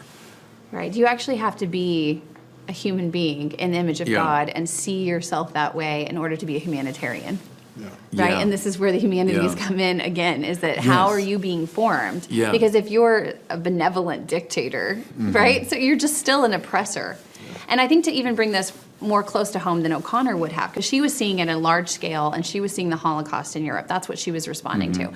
But right now we're seeing the same kind of tenderness cut off from the source of tenderness when we see our loved ones in the hospital. And they're choosing to die rather than to inconvenience those they love. Or those around them are choosing to let them go, or to have physician-assisted suicide, or something along those lines, because they don't want to see them suffer. But it's compassion that's missing the mystery of the cross, that would have to actually endure that suffering because God's doing something bigger that we can't understand. But without that level of humility before that mystery, then we have the audacity to step in and try to solve the problem ourselves. And that is leading to greater violence and more death. Yeah. And the saints show that to us. That's why, like Dostoevsky putting Father Zosima at the center of the story there. I mean, look. That's what it looks like when you enter into the suffering of others. And we can't solve the problem abstractly, but we show the saints. And that's the church's job, to hold up the saints. Look what they did. Mother Teresa, So let's say Mother Teresa and Karl Marx both saw enormous social problems and the suffering of people. But Mother Teresa was tenderness connected to the source of tenderness. And that turns into her life, But the other one is the very dangerous road. It's a very dangerous road. Yeah, something you mentioned in your book as well is the if you don't have the mimetics of God, using the Girardian term, you will find the gas chambers basically if you don't have something to copy. So maybe if you could explain a little bit about what Girard meant by the mimetic desire and how that plays into suffering and also goodwill. How does those work out? Sure. I think a lot of us have this idea that we're truly original, and and yet the very fact that we look like our parents, or that we are coming from other people, should show us proof that we're not our own original being, that we are taking after others. And so all in creation is inscribed this desire to model others. So people have the search for the father figure. They want to be like a certain kind of father. They want to be like a certain kind of person. When you imagine the models for the kind of life you want to live, you may look at your parents or your grandparents, or you may look at superstars and Avengers and whoever else. You're going to find some sort of example. How do I want to live? I'm going to look at a person and decide how I want to live. And so that's what Girard is talking about. What the problem comes in is when you think that you're original, you don't realize that you're actually modeling and imitating people. And so this has happened without your acknowledgement of it. And therefore, when someone else seems to be trying to be the same kind of person you are, then there's a combat, right? Because two gods can't occupy the same circle. And so you instead combat against each other, and it leads to violence. And that's what Girard is pointing out. On the positive side, it really does show that the church needs to be lifting up their saints first and foremost, the embodied gospel being carried forward by the Holy Spirit, and that those are the examples you should lay yourself down before and imitate. If you're going to imitate something, right, you're either going to do it unaware, and therefore you're going to be a slave to an image you didn't even mean to create in yourself. Or you lay down that choice and say, I want to be like Mother Teresa. I want to be like Saint Teresa. I want to be like Saint Catherine. And you make that conscious decision to imitate them. And there's an admirable either or that comes out. You bring that out in your books, and you see it in Flannery, certainly. You see it in Dostoevsky. We might flatter ourselves and think, oh, we're very subtle, and we move into this, nuanced area. But in point of fact, as my musical hero Bob Dylan put it, it may be the devil, it may be the Lord, but you're going to have to serve somebody, right? So Dylan laid it out with a kind of Kierkegaardian, clarity. It is an either or. that decision is an either or, because I think, as you suggest, the autonomous self is in fact a plaything of the devil. So you think, I'm autonomous. I'm making my own decisions here. Right. But when you do that, ipso facto, you're imitating the one who was the liar and murderer from the beginning, who claimed autonomy. Who was like, I'm like God. So in fact, the autonomous self is under thrall to a dark spiritual power, and Flannery's stories certainly, I think, are pointing it out. Yes. The moment when you've got to decide, okay, it might be the devil, it might be the Lord, but you got to serve somebody. And I think the church's job in many ways, maybe we've been derelict in this, but is to propose that to people. And don't flatter yourself that you're finding some autonomous, neutral space. In fact, that's the only decision that finally matters. Whom do you imitate, And so the imitatio Christi, the great tradition within our spiritual teaching, and then that's laid out in the saints, those who did effectively imitate Christ. But I think that's a very important point that you bring out. It is an either or, whether we like it or not, and we might delude ourselves. But like Flannery's stories and Dostoevsky too are meant to bring that into clear focus, Well, and O'Connor wrote this great essay. She gave a talk in response to a Life magazine article, and it said, "Who speaks for America today?" And we're the most prosperous country in the world. This is in the 1950s, right? And therefore, we need to talk about the joy, meaning the material blessings that we're enjoying. And O'Connor said, you know who actually speaks for America today? The advertising agencies. They're telling you what to imitate. They're telling you who to be. And so you think that you're being this autonomous individual, but in reality, you're only wanting the things the world is telling you to want. You're desiring the things the world is telling you to desire. And so you have become enslaved. So you either choose to worship the advertising agencies and follow their example, or you worship Jesus, which does not mean just prospering and speaking only of material blessings, but it means the cross, again. And part of getting back to the idea of liberal learning as well, it helps you allow for those distinctions, right? You can recognize this person's trying to influence me in some way because you've already been liberally educated to understand the realities of human nature and what we do. But one question I did have in regard to particularly O'Connor and Dostoevsky, their stories can be so dark at times, but are the stories ultimately nihilistic, or do they find themselves fulfilled in kind of a hopeful end? And is that kind of maybe the beauty within the darkness? How does that work? Oh, I think so. I think they're stories of grace. And we referenced the ending to the Brothers Karamazov. I think that's, again, a very dark story, and the guy looking really, really clearly at human dysfunction. But it does end, I think, on that graceful note. Flannery O'Connor, for sure. I mean, didn't she say at one point, my stories are about the offer of grace usually refused? So, okay, we often refuse it, but the stubborn divine offer of grace, I mean, that breaks through our defenses. Maybe the greatest defense that God has to break through is our conviction that we don't need to be saved, that we're okay. Mrs. Turpin, I mean, I'm fine. I thank you, Jesus, for making me so wonderful. That's what the Lord has to break through. But they're always about grace. Because Flannery O'Connor would have known that whole Pauline trajectory of sin abounding, but grace abounds the more. God's grace is always greater than our sin. But that allows her to look so clearly. That's why, when people say, how could... I used to have my students read Flannery O'Connor, and they'd say, why are you making us read these awful stories? I say, because she's a Christian. That's why, because she can look so clearly because she knows that's not the whole story. If you're convinced that this world's all we got, well, then you better, gussy this thing up a little bit. But if you're convinced of the reality of the transcendent and of grace, you can look with very clear eyes at the world, as Dostoevsky does. Because there's more to it. There's the offer of grace that transcends it.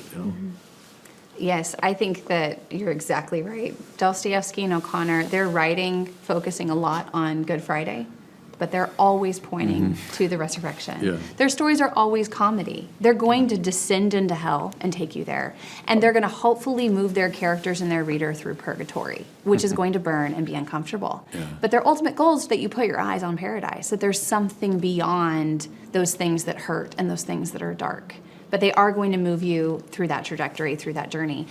And Flannery O'Connor's most anthologized story is A Good Man is Hard to Find.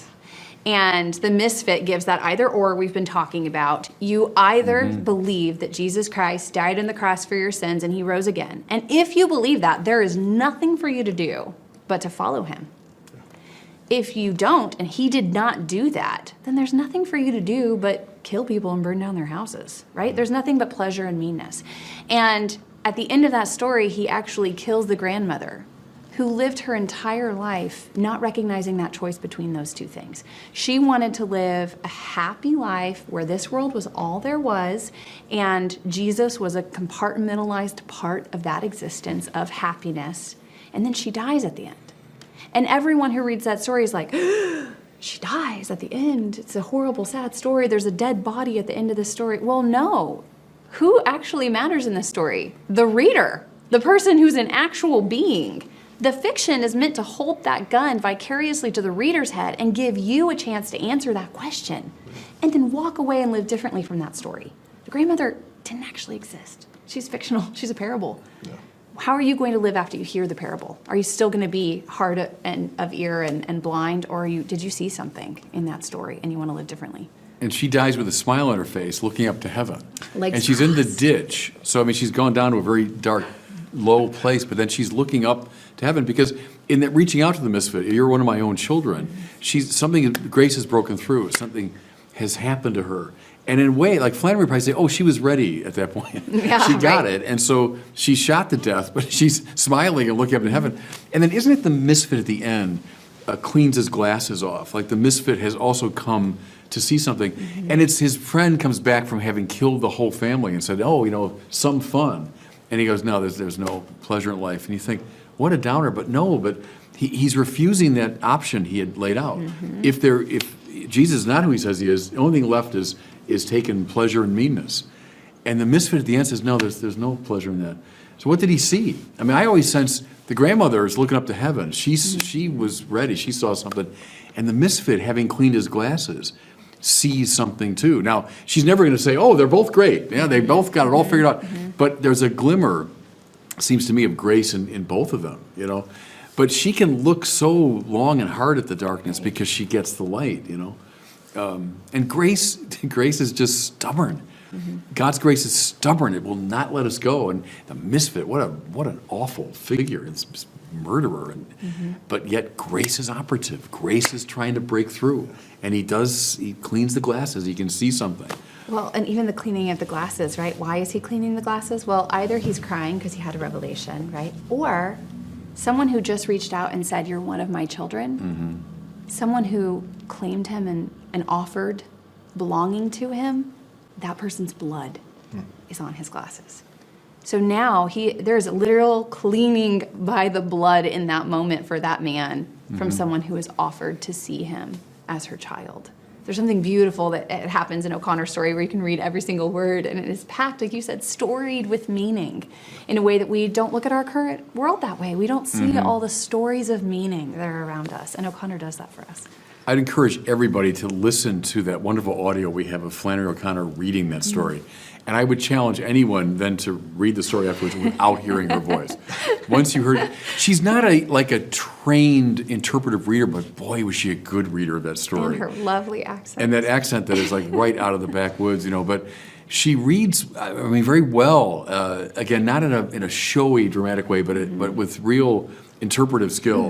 And once you hear that voice, boy, you cannot unhear it. I hear that voice when I read anything of hers now. Yeah. You wonder, like Dostoevsky, if we knew Russian, like what did he sound like? Man. But no, she got something very deep. And that's why, I've identified her as a pivotal player in the whole Catholic tradition, because she saw something of enormous depth and power in this unexpected figure. This little, lady from the deep South who was, sick most of her life and living with her mom, and but yet she was given something. She was given like a prophetic vision. Dostoevsky gets it from they lined him up to shoot him. Right. Talk about she'd be a good woman if there was someone to hold a gun against her head every minute of her life. That's Dostoevsky lined up to be shot, and then they don't. Well, that's going to change you, and it did. But she had such a different experience. But yet they both saw something of enormous depth and importance for us now.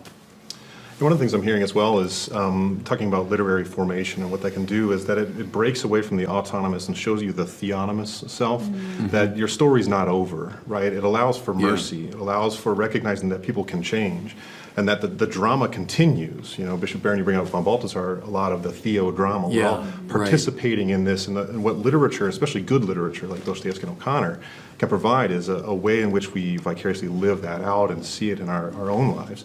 But something also that you bring up in your book is the fact that Dostoevsky and O'Connor had very similar cultural experiences, the American South, the defeated American South, and Russia. So maybe speak on that a little bit, and I'd love to hear kind of what is it about a shared cultural experience that creates this opportunity for good literary minds? I think it's also the crucible of suffering that they went through. So culturally, their regions went through a lot of suffering. I mean, you look at 1950s and 60s South, and there was a lot of suffering going on in that world. And O'Connor writes particularly from the white side of that problem. But you read writers like Alice Walker or Zora Neale Hurston in the early part of that century, and they're really showing the other part of suffering in the South on the black side. But there was just suffering around in that area. And so she really digs into that. What is suffering for? Eleanor Stump, who's a philosopher on suffering, and I was on a panel with her one time, and everyone was just plaguing with questions about suffering and a good God and all these kind of things. And she's like, do you know any heroes who haven't gone through suffering? Yeah. And it's and that's what these writers have done. I mean, some of our greatest writers have all been those who suffered. Boethius, right? Dante. You look at these people that were taken out of the norm of culture, and their vision really was burned clean from all of the different contaminants of the world, in a sense, and it gives them this clarity of insight. And so that's what was happening in the South, and it was also happening in Russia for Dostoevsky, and also personally for him, having spent all that time in the prison and 7 years in prison camp. And so he writes through these experiences because he can see the world differently than most of us who are enjoying our prosperity and don't have that depth of insight. Can I quote Bob Dylan again? He said, behind every beautiful thing, there's been some kind of pain. That's right. That's exactly right. It seems to me. Wasn't it, of course, you know Walker Percy so well, but when he's on that firing line interview with William F. Buckley, and Buckley asked that question about the South, you know, and he said, well, we went through a defeat. We were a defeated country. And his friend Shelby Foote, right, the great historian of the Civil War, he was on, I think it might be in the Civil War documentary, the Ken Burns. He said, people often say, oh, America's never lost a war. He said, then you're not from the South. You know, and that's not to say anything about, you know, the cause and the righteousness thereof and any of that. It's simply to say people that have lived through the experience of being defeated, that opened something up, you know. And I think that's true, and certainly Dostoevsky and Flannery O'Connor, giving you a sense of the fall, right, of loss and compromise and people struggling against their own sin and all of that. That's a crucible out of which great art often comes. No question about it. Yeah, speaking of another of your works, of course, Bishop Barron just brought up Walker Percy, and I did want to touch on him for a bit. And I know, of course, he was a champion of literary forms and poetic knowledge, and of course, as a practitioner in medicine himself, he understood both worlds. But something that you mentioned in your book is his fight against this kind of scientistic age, and he did it through literature. You know, he did it through. So maybe provide some examples of how he was able to combat this scientism, because we're still dealing with it now. You know, and ways in which he was able to do that. So the way that I see Percy is he's really picking up the tradition from O'Connor and Dostoevsky, but he's living later. He didn't die until 1988, 89. And so he was writing to a different audience than even O'Connor, who died in 1964, right? Or even Dostoevsky, who died 100 years prior to that.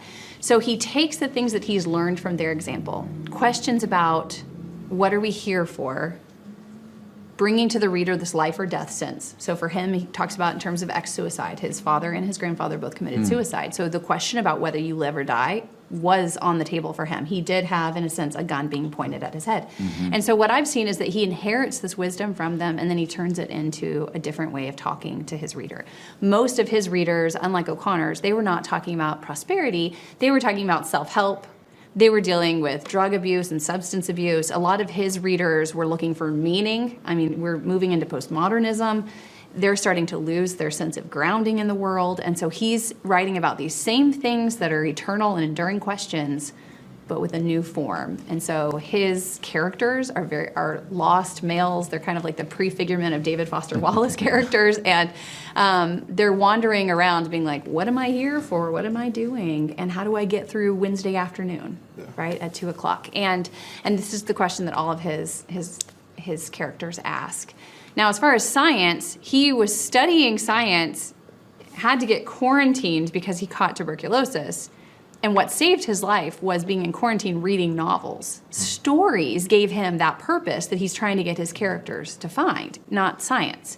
Science gave him a way of looking at the world that was very Ivan Karamazov. And when he talks about his own journey, he says, I was in university system as an Ivan Karamazov. I was going there, I was rationalizing everything, I was seeing with Euclidean mind. But it was the novels that had me step away from that and say, why am I here doing that? How am I going to live? And that's what novels gave him. And they really also brought him into the church. I mean, the stories of Dostoevsky, he would say, brought him into the Catholic faith, as ironic as that might sound. I didn't realize till I read your book, I don't know Walker Percy nearly as well as the other two. I didn't realize, though, that Lost in the Cosmos was a response to Carl Sagan. Yes. Because I remember as a kid watching Carl Sagan's Cosmos. Maybe our younger viewers won't remember that, but you know, it's a good show in many ways, this popular scientist explaining things. But I remember to this day very vividly, the final episode was Carl Sagan getting into this sort of, looked like a prototype of a spacecraft. And then he just waxed eloquent. It was the perfect expression of scientism. It was, there's nothing science can't understand. Science explains the whole of life. Just give yourself over to science. And even as a kid watching that show, I thought, that's a little hubristic, isn't it? I mean, and so that Walker Percy himself, having been a scientist and having seen all that, but then also seen the limits of it, come on. I mean, the scientists are great, but they don't answer every question. In fact, the most important questions they leave unanswered.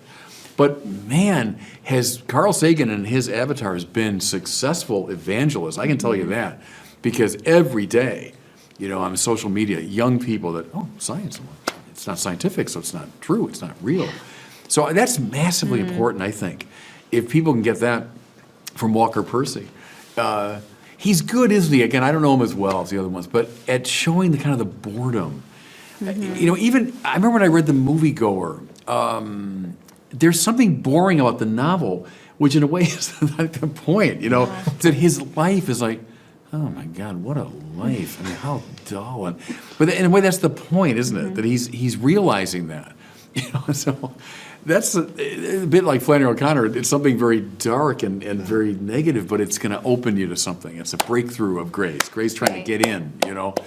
But I love the challenge to Carl Sagan. I think that's really important. Well, I think he's challenging, you just made me think of something. He's challenging this whole Gnostic worldview. Yeah. And in O'Connor, right, she dies in 64. So her works, she's talking about these mothers who worked to get where they were. You know, most of them had grown up in the Depression. But then their children in these stories are these intellectuals who don't know what they're doing.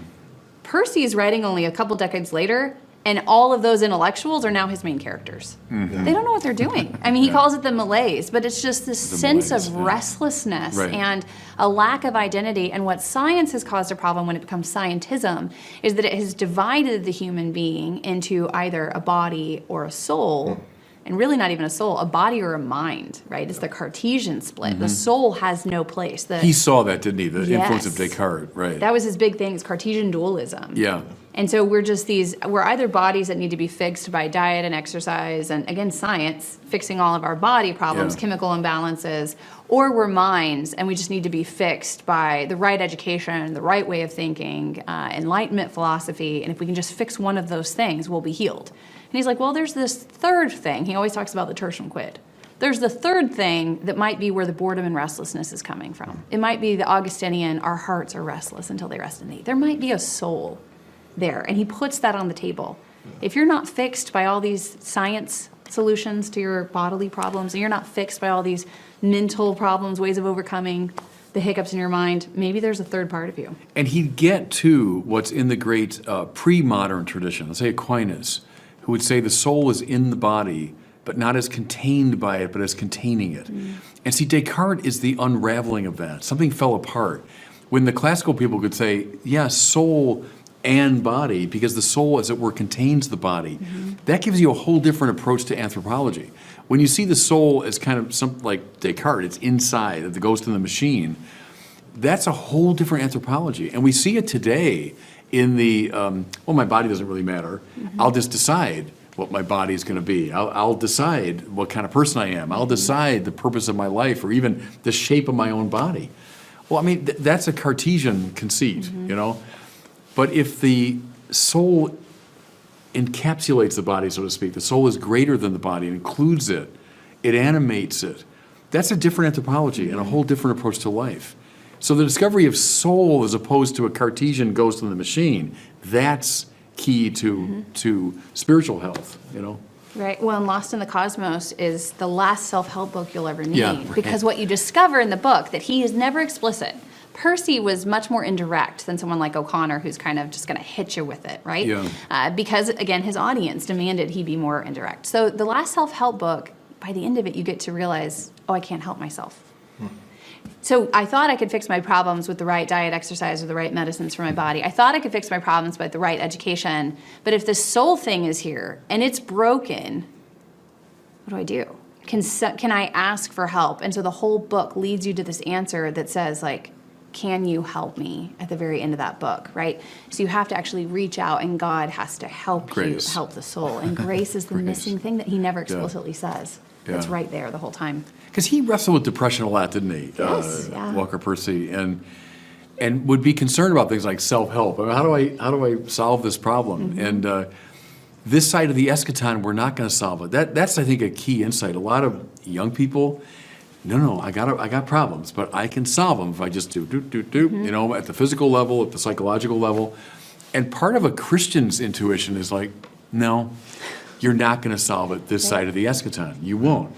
You know, so what's the famous Reinhold Niebuhr, you know, Lord, make me reasonably happy in this life. But that's a really profound prayer. I mean, don't make me perfectly happy. It's not going to happen. Make me reasonably happy, Lord, you know, because the real happiness will come only when my soul rests in God ultimately. But that's key. If I think I'm going to be happy in this life, Chesterton said that. If I think I'm going to be happy in this life, I'm going to be miserable. It's only, he said, when I realized I'm not going to be happy in this life, that I actually began enjoying my life. Yeah. I think that's a Christian, biblical sort of take on things. Or Solzhenitsyn, who said if a person was meant to be happy, he would not be born to die. Right? Death kind of defeats this notion that happiness is available perfectly in this world. And for Percy, I just want to give some hope here. Yes, you're not going to be perfectly happy in this world, but how do you overcome that divide? The Eucharist. For all of his characters, when they return to the sacraments, so sacrament is essential in Percy. Yeah. People return to the sacrament of marriage. People return to the sacrament of the Eucharist.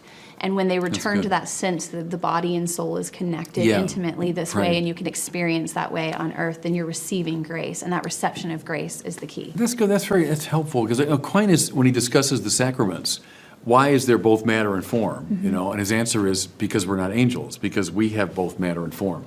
You know, but it sounds like a simple thing, but it's right in our point, isn't it? Is it because we're the integration of soul and body, then we need the sacraments, which address both elements. But it's also the sacraments being grace, because it's not something I'm accomplishing, it's something I'm receiving as a gift, as a grace.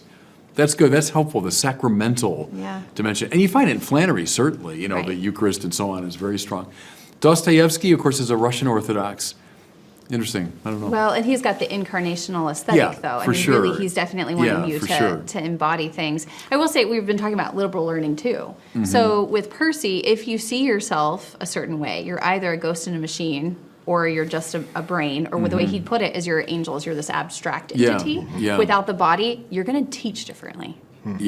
And what you teach people needs to be science, math, programming, right? Because all human beings are just computers that need to take in a certain amount of information to be successful in the world. And so Percy's also giving us great examples for how to teach differently, what learning should be, freedom. You only teach liberal arts if you believe there's a soul that needs to be free, right? And so all of it kind of goes back to this idea of education and what we think people are, the people that we're educating. That's good. This has been absolutely fantastic conversation, and I thought maybe just to end, given the limited amount of time we have left, maybe some final thoughts and words of advice, and maybe Jessica, we'll start with you. You're asking me to be wise? Yes. Some final thoughts. Well, I think I want to end with the idea of meaning and enchantment in the world that we've kind of been hinting at, this multi-storied. I was looking at a tree today, and I was thinking, well, if you just look at that tree, you're either thinking it an object that's for my beautiful perception, or you can look at that tree and say, I could cut it down and use it for all these different things. Or the tree could be alive, and there could be things I don't know about that tree, and it could be worth discovering. And I started thinking about the different authors that I've read and the myths they've taught me about the world and the ones that are true. And those myths have become lenses where I can imagine the world with more story, more level to it, and get to see all these things in a tree. And I think that that's what we should be doing in education, is we should be cultivating imagination with certain kinds of stories that not only tell us just about the tree and how to see it, but also how to see ourselves as part of this story, both that began before us and is ongoing. And it's just a different, more enchanted, mysterious, beautiful way of imagining who we are and why we're here. I don't know what I got to add to that except to say the feeding of the soul, the recovery of the soul. Years ago, when I was first started writing, there was a book called Care of the Soul, and it was a very popular book.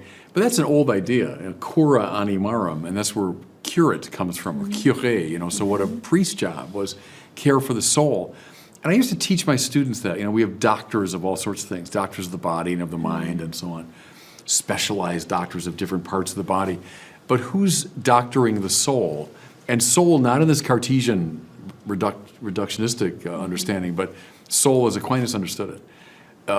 That most fundamental level of my being, where I'm attached to God and the things of God. What goes wrong with the soul? Now, welcome Dr. Dostoevsky, Dr. O'Connor, Dr. Percy, who they're great diagnosticians of what goes wrong with the soul. But then, how do you cure it? All right, doctor, help me. And they all do in different ways. So you're thinking about the sacraments in Percy. I didn't know that. That's really good. Or Dostoevsky, how do you cure it? Well, how about perform a simple act of love? Often on the social media, I'll get a comment from someone, and they might say to me, I'm really depressed. I'm really lost. I feel cut off from God, and can you, explain something to me? And I'll say, let me just say this to you. Perform every day a simple act of love, and I think you'll find yourself more on the path to God, And that's Dostoevsky, isn't it? Is just the massive problem of sin and suffering and wickedness. Okay. Enter into the suffering of somebody and try to do it in love, and then hurrah for Karamazov. I mean, that's the answer, So care for the soul, feeding the soul, diagnosing the problems of the soul, proposing solutions to the soul. That's what our culture needs, I think, massively. That's wonderful. And this has, as I said, been a wonderful conversation. And so encourage all of our viewers to go read as much O'Connor, Dostoevsky, Percy as we can. And Jessica, thank you so much for your time. And Bishop, it's always wonderful to have these conversations. Yeah, enjoyed it immensely. Thanks.